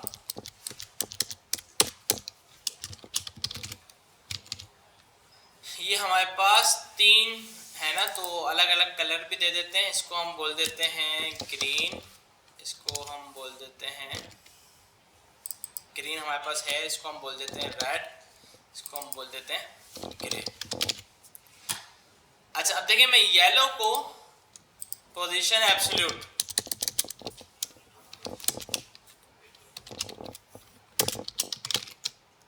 येलो कहाँ गया, येलो कहाँ चला गया, येलो चला गया पीछे, मतलब वो अपनी लैड से बाहर हो गया और उसने अपनी स्पेस छोड़ी और उसकी जगह ले ली रेड ने। सही है, तो रेड ऊपर आ गया। अब ये जो येलो है ना, इसको अपनी मर्जी से मूव करवा सकता हूँ कहीं पर भी। मैं चाहता हूँ यार ये जो है ना राइट साइड पे चले जाए, तो इसमें हमारे पास 4 प्रॉपर्टीज होती हैं, टॉप, राइट, बॉटम, लेफ्ट। तो उससे हम इसको मैनेज कर सकते हैं। जैसे मैंने कहा राइट 0 px, सॉरी 0 0 देंगे, इसमें px वगैरह नहीं है, तो बिल्कुल राइट साइड पे चला गया। ठीक है, अब मैं इसको राइट के साथ साथ मैं बोल दूं बॉटम भी 0, तो क्या करेगा, राइट बॉटम पे चले आएगा।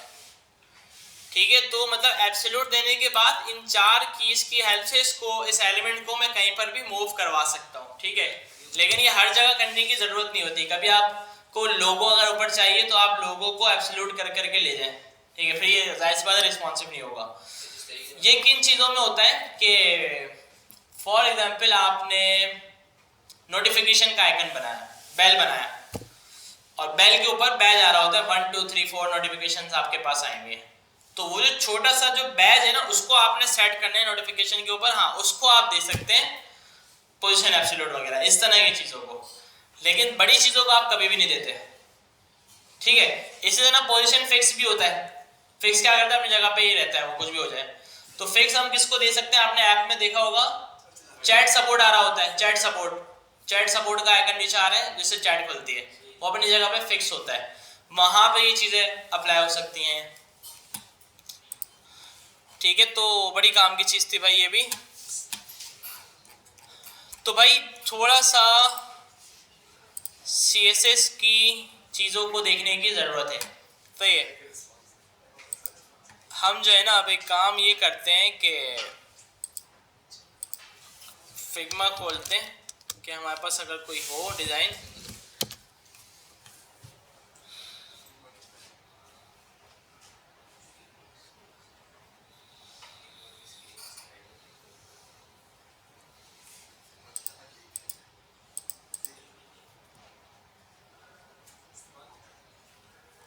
क्या हो गया फिग्मा को,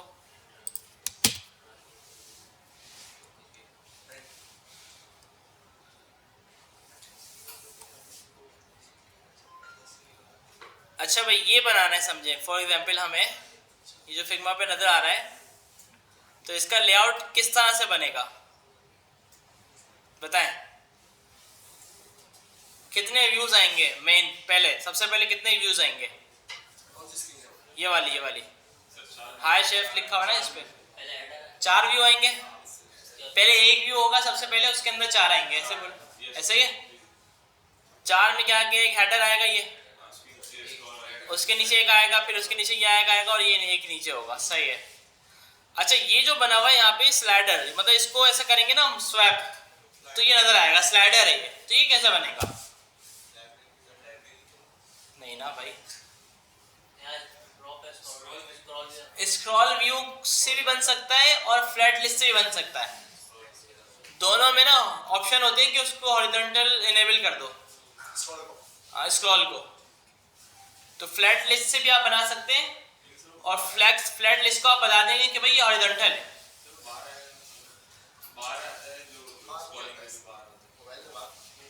बार कौन सा, नहीं बार इसमें नहीं आता, वो तो वेब में आता है, मोबाइल में नहीं होता। सही है, तो फ्लैट लिस्ट से बन जाएगा, स्क्रॉल लिस्ट से बन जाएगा। ठीक है, और इमेज आप शो कर देंगे इमेज के कंपोनेंट से, और ये सारा को इसमें मतलब किसी भी लाइब्रेरी की मुझे नहीं लगता ज़रूरत है। ऐसे ही है, इसमें कोई ऐसी चीज़ नहीं है जिसके लिए लाइब्रेरी यूज़ करनी हो। ये नीचे वाला भी उसी तरीके से बनेगा जैसे ऊपर वाला बना है। ठीक है, बाकी ये वाला भी इजीली बन जाएगा, ये टेक्स्ट है, ये भी टेक्स्ट है, ये आइकन है। अच्छा आइकन जो है ना, ये वो है एक्सपेंड वाला है ना, जिसको एक्सपेंड करके देख सकते हैं, फिर इसको कोलैप्स कर दें दोबारा से। तो ये वाली चीज़ें कैसे हो रही होती हैं रिएक्ट नेटिव में, वही कंडीशनल रेंडरिंग के थ्रू ना, टर्नरी ऑपरेटर लगाते हैं, स्टेट बनाते हैं। अच्छा स्टेट क्या होती है समझे, एक वेरिएबल है, अभी हम समझते हैं स्टेट को भी। तो क्लिक करेंगे वो ट्रू हो जाएगा और हर जगह ट्रू मिल रहा होगा। दोबारा से हम उसको फॉल्स करवा सकते हैं, हर जगह फॉल्स मिल रहा होगा, तो उस ट्रू फॉल्स की बेस पे हम चीज़ों को हाइड और शो कर रहे होते हैं। तो इसी तरह रेडियो बटन और चेक बॉक्सेस जो होते हैं ना रिएक्ट नेटिव में, वो भी ज़्यादातर लोग इस तरह बना रहे होते हैं कि दो आइकन लेते हैं, एक होता है चेक वाला और एक होता है अनचेक वाला। जैसे आइकन पे क्लिक होता है स्टेट को ट्रू करते हैं और इसको चेक वाला आइकन शो करवा देते हैं, मतलब अनचेक वाला हाइड और चेक वाला शो। तो इस तरह हाइड शो पे ज़्यादातर चीज़ें इसमें चल रही होती हैं रिएक्ट नेटिव के अंदर, सही है ना। और इसके अलावा ये वाला लेआउट बन जाएगा। इसमें क्या है कि भाई एक कितने इसमें 2 व्यू आएंगे। सबसे पहले इसमें 3 व्यू बना सकते हैं इसमें ना। 3 व्यू कौन कौन से, एक ये ऊपर वाला, एक ये वाला और एक बॉटम वाला, ठीक है ना। और फिर ऊपर वाला बॉटम वाला क्यों, बॉटम वाला जो है ना हर स्क्रीन पे फिक्स आना चाहिए नीचे बॉटम के ऊपर। तो समझे इसको अगर हमने फ्लैक्स 1 दिया हुआ है ना तो ऊपर वाले को हम दे सकते हैं 4 4 5 5 या 6 6 दोनों को दे सकते हैं, और नीचे 1 दिया हुआ है तो ये नीचे आ रहा होगा, ठीक है। तो इस तरह का कोई डिज़ाइन मैं देख लेता हूँ, मेरे पास होगा तो मैं आपसे शेयर कर दूंगा। तो कोशिश करके 2-4 स्क्रीन बनाएं ताकि थोड़ी चीज़ें पता चलें। जहाँ पे स्टक हो जाए तो मुझे बताएं, फिर मैं आपको बता दूंगा, ठीक है। लेकिन कोशिश करके बनाना शुरू करें और थोड़ी चीज़ें हम पढ़ लें तो मैं भी आपको बनवा के दिखा दूंगा, सही है ना। तो अब जो है ना थोड़ा सा ना हम स्टेट देख लेते हैं, क्योंकि अब काफ़ी सारी चीज़ें ना इस पर डिपेंडेंट हो गई हैं स्टेट के ऊपर।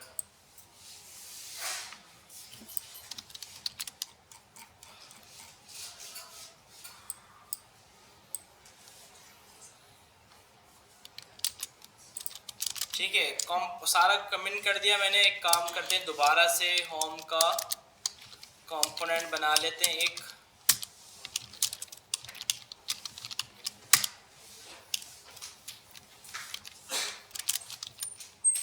एक्सपोर्ट डिफॉल्ट होम,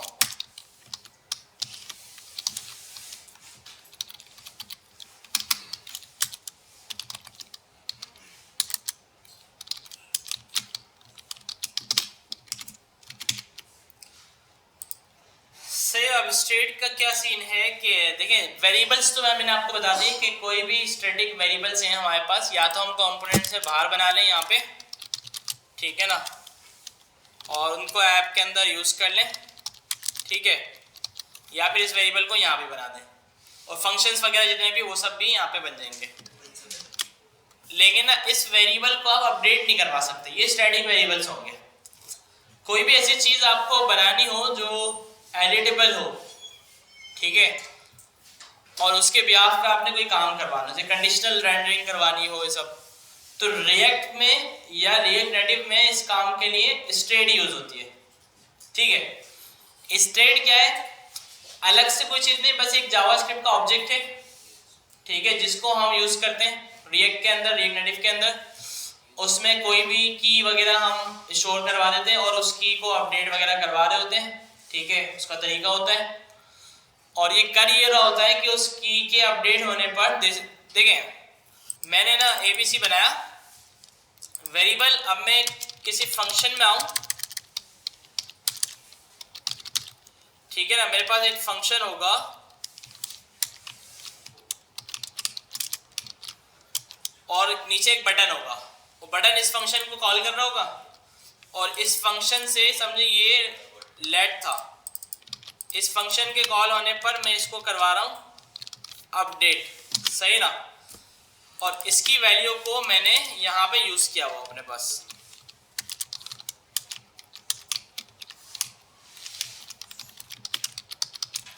ठीक है। और एक बटन ले लेते हैं फिलहाल, यही वाला ले लेते हैं, सही है ना। इसको मैंने बोल दिया on press 4 button must be, अच्छा ये नहीं होता, इसका होता है टाइटल, ठीक है ना। तो ऊपर हेलो 1 लिखा हुआ है, इसका फॉन्ट थोड़ा सा बढ़ा भी देते हैं ताकि क्लियरली विजिबल हो।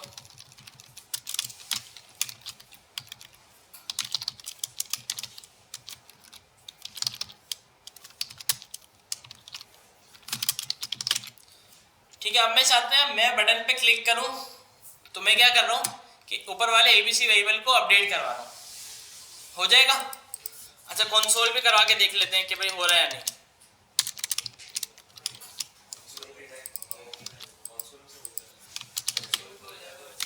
हो जाएगा। तो देखें मैं जो है ना क्लिक करता हूं, देखें टेस्ट हो गया लेकिन UI पे हेलो नजर आ रहा है, क्या वजह है? रीरेंडर नहीं हुआ, सही है। तो ये क्या सीन है, देखिए वेरिएबल तो अपडेट हो गया लेकिन हमारा जो ये कोड था ना ये एक बार चल चुका है, ये एक बार चल जो जावास्क्रिप्ट का कोड दोबारा तो नहीं चलता ना भाई। और ये तो होम का फंक्शन नहीं है, एक कंपोनेंट है कि भाई हम क्या करते हैं कि इस फंक्शन को दोबारा कॉल कर दे दोबारा चल जाता, लेकिन ये तो फंक्शन है ही नहीं, एक कंपोनेंट है। तो इस वजह से इस काम के लिए रिएक्ट में और रिएक्ट नेटिव में हमारे पास क्या होती है, स्टेट। स्टेट का फायदा ये होगा कि रिएक्ट ने अपने एंड पे सारी चीजें मैनेज की हुई है कि वो क्या करता है जैसे ही हमारी स्टेट अपडेट होती है ना वो क्या करता है हमारे इस कंपोनेंट को खुद से रीरेंडर कर देता है, हमें कुछ करने की जरूरत नहीं है, ठीक है, दोबारा से हमारे कोड को चला देता है।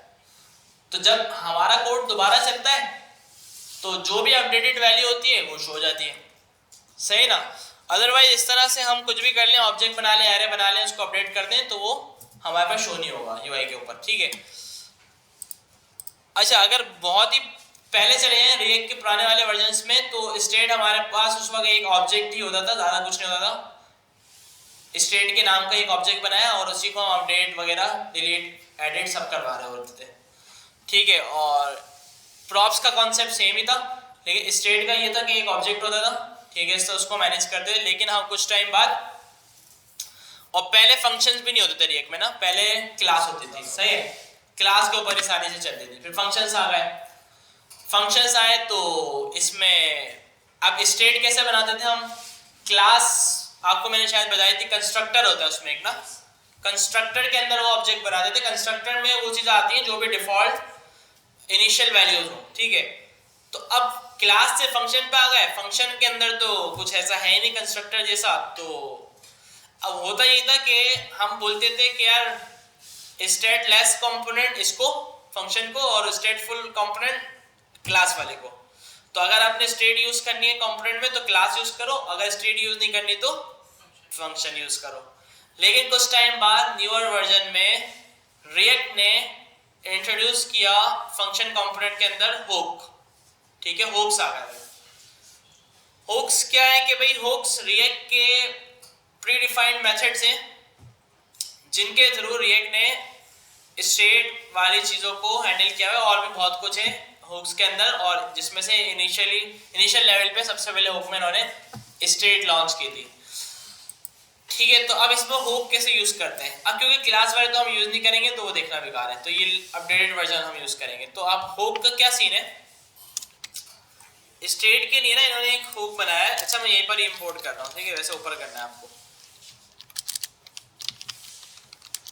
Use state. अच्छा हुक का फॉर्मेट जो है ना वो यही होगा, इसका जो पैटर्न है नेमिंग इसकी वो यही होगी, यूज आ रहा होता है शुरू में, use state, use context, use effect. तो हर चीज के आगे यूज लिखा हो, जहां भी यूज लिखा हो समझो वो एक हुक है, सही। और कस्टम हुक्स भी हम बनाते हैं अपने ना, जैसे लोकल स्टोरेज में वैल्यू सेट करने के लिए, गेट करने के लिए हमने एक हुक बना दिया, हमने कोई टाइमर चलाने के लिए एक हुक बना दिया, तो हम अपने भी बना सकते हैं और ये हमें रिएक्ट ने बना के दिया है। अच्छा अब इससे हमें मिलता क्या है,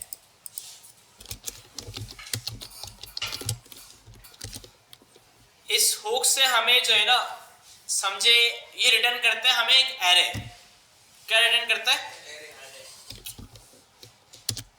अगर फिलहाल इसको मैं एक ही वेरिएबल में ही स्टोर करवाऊं और बस ये देख लूं कि भाई ये रिटर्न क्या कर रहा है,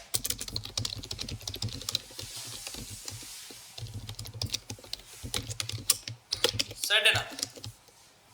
तो ये देखें एरे रिटर्न कर रहा है, एरे की लेकिन फर्स्ट वैल्यू अनडिफाइंड है और सेकंड वैल्यू में एक फंक्शन है, समझे। सेकंड वैल्यू भी एक एरे और उसके अंदर फंक्शन है, ठीक है, वैसे ये कंप्लीट फंक्शन समझ लें आप इसको। तो ये एक एरे रिटर्न कर रहा है और ये पहली वैल्यू अनडिफाइंड है। पहली वैल्यू क्या होती है, समझे एक तरह का ना वेरिएबल है, और वेरिएबल की जो भी आपने इनिशियल वैल्यू सेट करनी है, जैसे मैंने ऊपर ए बनाया और एबीसी बनाया और एबीसी की वैल्यू रखी हुई है हेलो वन, तो इसी तरह अगर आपने स्टेट की इनिशियल वैल्यू रखनी है तो यूज स्टेट को कॉल करते वक्त आप इसको यहाँ पे इनिशियल वैल्यू दे देंगे, ठीक है। जैसे अपना नेम लिख देता हूँ, ये इसकी इनिशियल वैल्यू बन जाएगी। अब हम चेक करते हैं, तो आप देखें एरे के स्टार्ट में गौस अहमद आ इनिशियल वैल्यू के अंदर, तो जहां कहीं भी मैं ये यूज करूंगा। अच्छा, एरे की ना डिस्ट्रक्चरिंग कर लेते हैं हम यहाँ पे, जैसे हमने देखा था ना कैसे करते हैं। यहाँ पे एरे के ब्रैकेट्स बनाए, तो हमने बोला कि भाई ये नेम है, इसके अंदर हमेशा हमें नेम मिलेगा। ये देखें, नेम को मैंने कंसोल करवाया, तो देखें यहाँ पे मुझे क्या मिल रहा है, गौस अहमद, ठीक है। तो नेम को मैं यहाँ पे यूज कर सकता हूँ, ये देखें गौस अहमद आ रहा है, ठीक है। अच्छा, अब दूसरी चीज हमें क्या मिल रही थी, फंक्शन, ठीक है। तो इसकी नेमिंग कन्वेंशन क्या होती है, हम फंक्शन को सेट लगा के बनाते हैं। जैसे नेम है ना, तो आगे हम लिखेंगे सेट नेम, ठीक है। ये एक स्टैंडर्ड है, कुछ और भी कर सकते हैं, लेकिन ये एक स्टैंडर्ड है और इसी को हमें फॉलो करना है। जैसे नेम होगा तो सेट नेम, ठीक है। ईमेल होगा तो सेट ईमेल, पासवर्ड होगा सेट पासवर्ड, कैमल केस के अंदर, सही है। अब ये जो सेट नेम है ना, ये एक फंक्शन है। सेट नेम, देखिए सेट नेम को अगर मैं कंसोल करवाऊं तो इसके अंदर मुझे मिल रहा होगा एक फंक्शन, ये देखें फंक्शन है ये पूरा एक। अच्छा, अब अगर आपने स्टेट अपडेट करवानी है तो आप क्या करेंगे, सेट नेम को कॉल करेंगे, ठीक है। और उसमें जो भी आपने लिखना है आप यहाँ पे लिख देते हैं कि भाई अली, सही है। तो आप जैसे ही अपडेट करें, जैसे ये फंक्शन कॉल होगा ना, अब क्या होगा, सेट नेम कॉल होगा, सेट नेम का फंक्शन कॉल होगा और ये क्या करेगा, ये जो वैल्यू है ना इसको जाके अपडेट कर देगा, सही है। और जैसे ही ये सेट नेम इसको अपडेट करेगा, रिएक्ट को पता चल जाएगा, क्योंकि ये होक हम स्टेट जो है ना रिएक्ट का यूज कर रहे हैं, तो रिएक्ट क्या करेगा, हमारे इस कंपोनेंट को दोबारा से रेंडर कर देगा। मतलब ये जो हमारी यूआई है ना, इतने पार्ट को, इतने कोड को दोबारा से रन कर देगा। तो जिससे होगा क्या, हमारे पास ये नेम जो हमने यहाँ पे यूज किया हुआ है अपडेटेड मिल जाएगा, सही है। चेक करते हैं, यहाँ पे गौर से मत आ रहा है, मैंने क्लिक किया अली बन गया, ठीक है।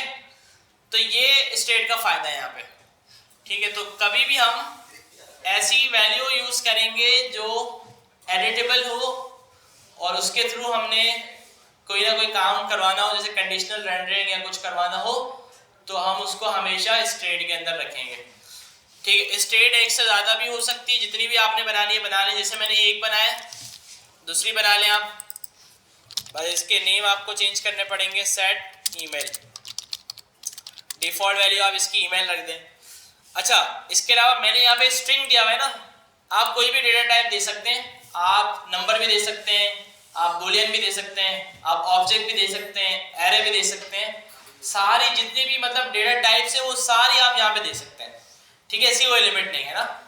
अच्छा, एक चीज में आपको इशू आएगा, जावास्क्रिप्ट पढ़ लिया, इस वजह से मैं ज्यादा डीप में नहीं बता रहा। मैंने आपको क्या बोलते हैं कि भाई डेटा टाइप जो भी आप यूज करें, इसका मतलब है यहाँ पे आप कुछ भी यूज कर सकते हैं, ठीक है। एक चीज में इशू आएगा, वो मैं आपको बता देता हूँ, वो क्या होगा इशू, ऑब्जेक्ट और एरे ना। For example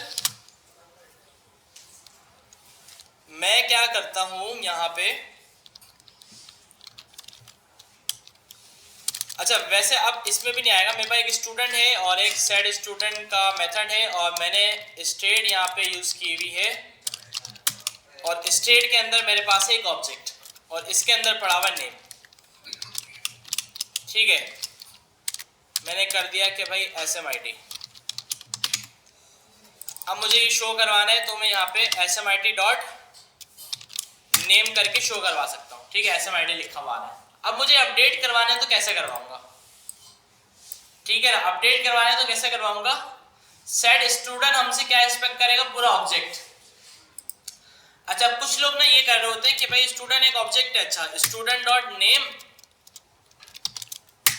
is equals to सैलानी, तो ये वही अपडेट तो हो जाएगा, स्टेट हमारी अपडेट हो गई, लेकिन रेंडर नहीं होगा क्योंकि हमने मेथड ही कॉल नहीं किया। ये जो मेथड है ना इसका स्टेट को अपडेट करवाने का, जब तक ये हम कॉल नहीं करेंगे तो ये रेंडर नहीं होगा। तो इसमें दूसरी एक और बात क्या कि जब हम इसको कॉल करेंगे मेथड को, तो यहाँ पे जो है ना ये एक ऑब्जेक्ट है, और ऑब्जेक्ट के लिए एक चीज मैंने आपको जावास्क्रिप्ट पढ़ाते वक्त बताई थी, रेफरेंस वाली, याद है? उसका क्या सीन था कि भाई जब भी हम कोई ऑब्जेक्ट और एरे बनाते हैं तो जावास्क्रिप्ट उनको मेमोरी के अंदर बाय रेफरेंस सेव करता है, और हम वो ऑब्जेक्ट कहीं पर भी यूज कर लेते हैं तो, और एक जगह किसी उस ऑब्जेक्ट को अपडेट करते हैं तो हर जगह हो जाता है। इसी तरीके से जब हम इसको अपडेट करेंगे ना और इसका रेफरेंस अपडेट नहीं करेंगे तो रिएक्ट को ना पता ही नहीं चलेगा कि कुछ अपडेट हुआ है, रिएक्ट को पता ही नहीं चलेगा कि भाई कोई चीज अपडेट हुई है, ठीक है ना। तो रिएक्ट को ना हमें अब इसको हमें अपडेट कैसे करना होगा, अब हमें क्या करना होगा, सेट करते वक्त एक नया रेफरेंस बनाना होगा, और हो सकता है हमें तो नेम अपडेट करना है, लेकिन इसके अंदर नेम के अलावा और भी चीजें, ईमेल भी है। अच्छा, मैं चाहता हूँ ईमेल जैसी है वैसी रहे, सिर्फ नेम अपडेट हो जाए। मुझे बताएं मैं क्या करूँ, यहाँ पे क्या करूँ? स्प्रेड ऑपरेटर का यूज करूँ, कैसे?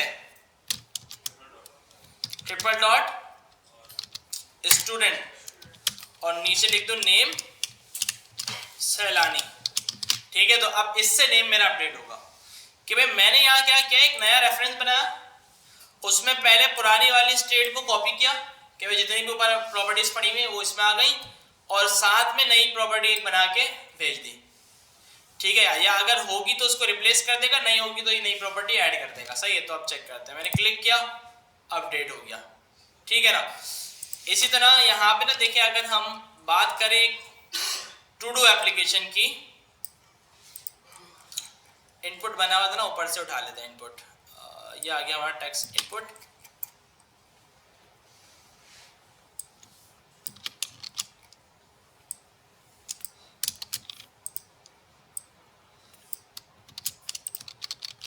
ठीक है।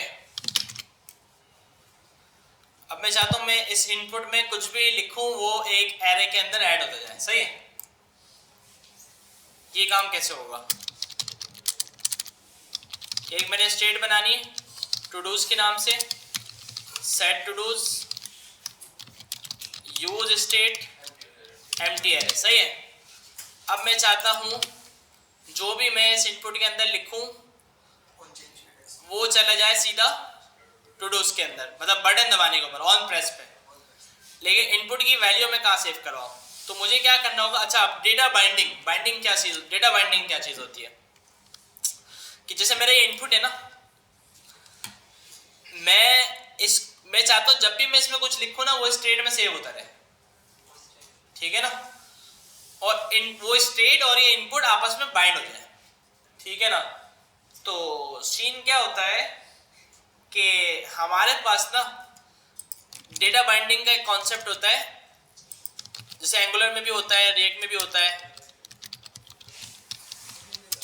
ठीक है। डेटा बाइंडिंग ना, इसमें क्या होता है हमारे पास, मतलब जो भी हमारा मॉडल और व्यू होता है ना, समझे हमारा व्यू ये है, इनपुट समझ लें ये पूरा, और मॉडल हमारा समझे ये स्टेट है, तो ये दोनों आपस में ना एक दूसरे के साथ बाइंड होते हैं। मतलब व्यू से कुछ चीज अपडेट हुई तो मॉडल में भी खुद हो जाएगी, मॉडल से कुछ चीज अपडेट हुई तो व्यू में भी हो जाएगी, मतलब दोनों आपस में कनेक्टेड है। अच्छा, इस वाली चीज को ना हम बोलते हैं टू वे बाइंडिंग, ठीक है ना, टू वे बाइंडिंग। और रिएक्ट हमें टू वे बाइंडिंग नहीं देता, रिएक्ट हमें देता है वन वे बाइंडिंग, कि भाई एक साइड से। और वो चीज क्या कि भाई जब भी स्टेट अपडेट होगी ना तो मैं इनपुट को अपडेट कर दूंगा, बस इनपुट अपडेट होगा तो मैं नहीं स्टेट को अपडेट करूंगा, वो आप खुद करोगे, ठीक है। तो स्टेट में देखें मैं क्या करता हूं, एक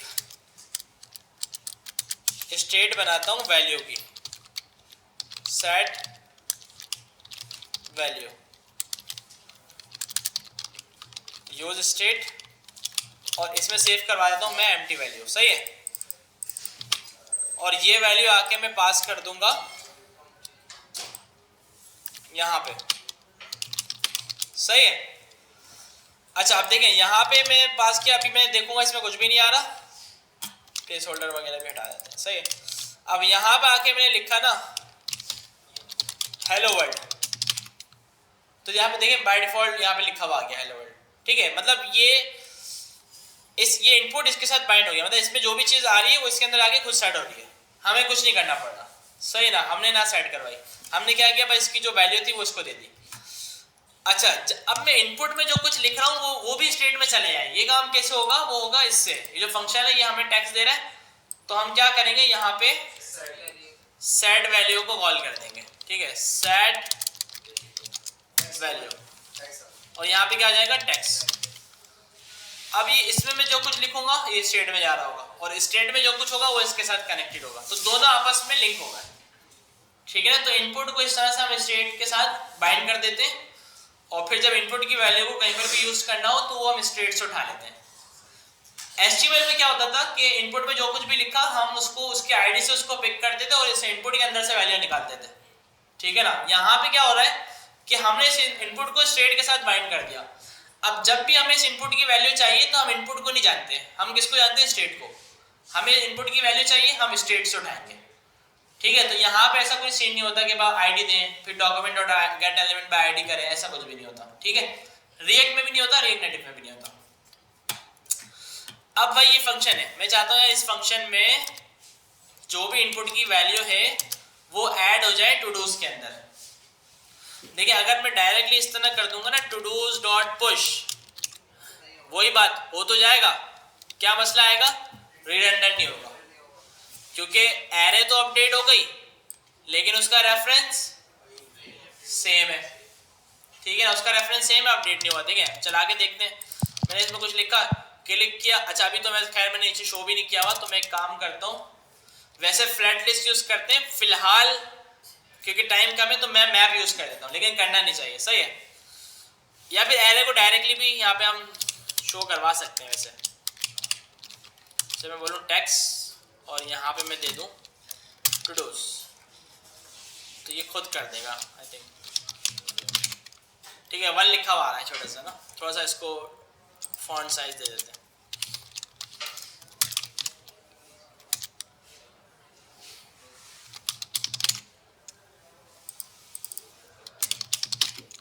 सेट है, 1 लिखा हुआ है। अब मैं इसमें लिखता हूँ भाई देखें 2, और ना साथ में ना मैं ना टू डूज को कंसोल भी करवा लेता हूँ ताकि ना आपको फर्क नजर आ रहा हो। सही है, ये देखें ये हमारा वो आ गया कंसोल, मैंने 2 लिखा, मैंने क्लिक किया, देखें उसमें एरे में तो 2 चला गया, नीचे शो नहीं हुआ। नीचे क्यों शो नहीं हुआ, क्योंकि रीरेंडर नहीं हुआ। रीरेंडर कब होगा, जब हम उसको स्टेट को कॉल करेंगे और उसके रेफरेंस को अपडेट करेंगे।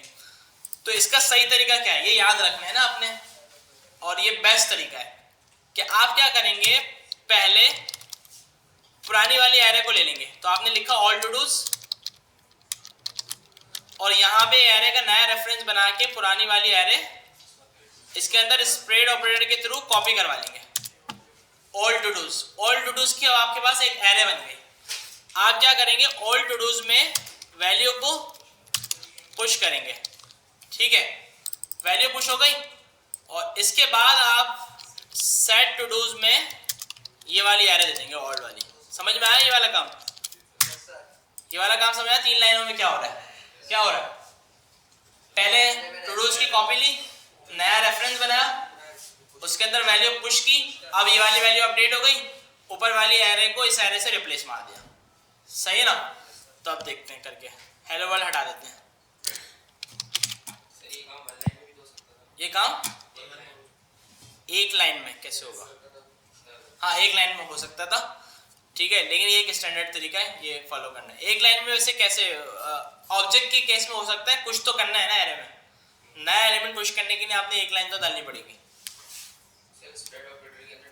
डायरेक्ट वैल्यू डाल दें वैसे, हाँ बिल्कुल हो तो सकता है वैसे। हाँ ठीक है ना, कैसे करेंगे कि भाई पुरानी वाली एरर यहाँ से ली और फिर नई वैल्यू यहाँ पे इस तरह दे दी, ठीक है ना।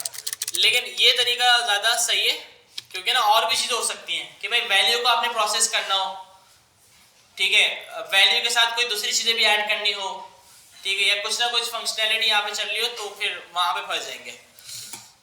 सही, तो 2 क्लिक किया और एरर आ गया। क्या बोल रहा है भाई, object with keys all todos if you mean to render collection of student use error instead. अच्छा सही, यहाँ पे मैंने ऑब्जेक्ट बना दिया ना, सही है।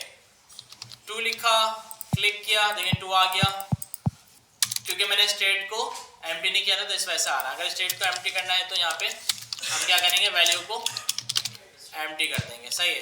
तो मैंने लिखा 3, क्लिक किया, 3 आ गया, मैंने कुछ और लिखा, ठीक है। तो जो कुछ भी लिख रहा हूँ मैं वो नीचे आ जा रहा है। तो इस तरह यहाँ डिलीट भी हो सकता है, एडिट भी हो सकता है, ठीक है, सारे काम यहाँ पे हो सकते हैं। तो भाई अब करना क्या है, पहले तो ट्राई करनी है हमें यूआई, ठीक है। तो मैं जो है ना फिग्मा आपको प्रोवाइड कर दूंगा, इजी होगा, ठीक है। तो कोशिश करके ना सेम टू सेम बनाना है 100%, मतलब 19-20 भी ना रहा है कि ऐसा लगे कि भाई जो स्क्रीन हमें फिग्मा में नजर आ रही थी वही हमें यहाँ पे नजर आ रही है, ठीक है ना। और उसके बाद फिर थोड़ा जो है ना वो फंक्शनैलिटी के ऊपर आएंगे हम, सेट है। उसके बाद थोड़ा हम आएंगे फंक्शनैलिटी के ऊपर। तो फिग्मा मैं देख लूंगा, क्योंकि दूसरे मेरे पास क्लाइंट वाले भी होंगे, लेकिन जो ऐसा होगा कि जो दे सकें, सबको शेयर कर सकें, तो वो फिग्मा जो है ना वो मैं आपके साथ शेयर कर दूंगा। तो हमने स्टेट भी देख ली, प्रॉप्स भी देख लिए, ठीक। अच्छा, कंडीशनल रेंडरिंग कैसे करेंगे वो तो पता है ना, टर्नरी ऑपरेटर लगा के ना, इस तरह जैसे भाई वैल्यू में अगर कुछ है तो सही है, वैल्यू शो करवा दो, वरना नो डेटा अवेलेबल, ठीक है। अच्छा, इसको आपने रखना पड़ेगा, कभी भी डायरेक्टली टेक्स्ट नहीं लिखते, रिएक्ट नेटिव एरर दे देता है कि भाई आपने टेक्स्ट लिख दिया विदाउट यूजिंग टेक्स्ट कंपोनेंट। तो आपने हमेशा टेक्स्ट लिखने के लिए टेक्स्ट कंपोनेंट का यूज करना है। नो डेटा अवेलेबल लिखा हुआ आ रहा, लेकिन जैसे ही मैंने वैल्यू में कुछ लिखा नो डेटा अवेलेबल चला गया और वैल्यू आ गई, ठीक है। तो ये क्या कहलाती है, कंडीशनल रेंडरिंग, ठीक है ना, कंडीशनल रेंडरिंग। तो फिग्मा मैं आपको दे दूंगा, फिग्मा पे आपने सबसे पहले काम करना है, ठीक है ना। और उसके बाद फिर जो है ना हम फंक्शनैलिटी पाएंगे। फिर टू डू ऐप थोड़ी सी बना के देख लीजिएगा, टू डू ऐप थोड़ी सी बना के देख लीजिएगा, ठीक है। और यूआई पे पहला फोकस होगा, उसके बाद थोड़ी यूआई हम खुद भी बनाएंगे, क्लास में मैं आपको बनवा दूंगा। और फिर हम इसके बाद आ जाएंगे, इसके बाद थोड़ी कॉन्टेक्स्ट एपीआई समझ लेंगे, जैसे ग्लोबल स्टेट को मैनेज कर सकें, ठीक है। रिडक्स थोड़ा सा डाल देंगे इस रिएक्ट नेटिव के अंदर, रिडक्स थोड़ा समझ सकें। फिर इन चीज़ों के बाद हम आ जाएंगे हार्डवेयर पे कि भाई कैमरा कैसे यूज़ करें, ब्लूटूथ कैसे यूज़ करें, ठीक है, या मोबाइल की दूसरी ऐप्स को कैसे एक्सेस करें, जैसे कॉन्टैक्ट्स सारे कैसे इंपोर्ट कर लें, कॉल्स कैसे देख लें, मैसेजेस कैसे रीड कर लें, मैसेजेस सेंड कैसे कर दें, ठीक है। तो सारी चीज़ें जो पॉसिबल है, और फिर हम इन चीज़ों पर आएंगे। फिर हमारा जो आखिरी काम रह जाएगा वो ऐप पब्लिशिंग का होगा कि अच्छा बिल्ड बनाना, तो अभी नेक्स्ट क्लास में आपको बताता हूँ बिल्ड कैसे बनेगी, एपीके फाइल आपकी कैसे बनेगी। फिर हमारा काम रहेगा पब्लिशिंग का कि भाई ऐप पब्लिश कैसे होगी, हाँ, प्ले स्टोर पे ना, ठीक है। iOS का भी थोड़ा बता दूंगा, ठीक है, लेकिन है नहीं तो प्रैक्टिस नहीं कर सकेंगे, मसला ये होगा, लेकिन खैर ठीक है ना। तो पब्लिशिंग वाला बस हमारा काम रह जाएगा। तो टीचर आ गए आपके एथिक्स की क्लास होगी, तो एंड करते हैं।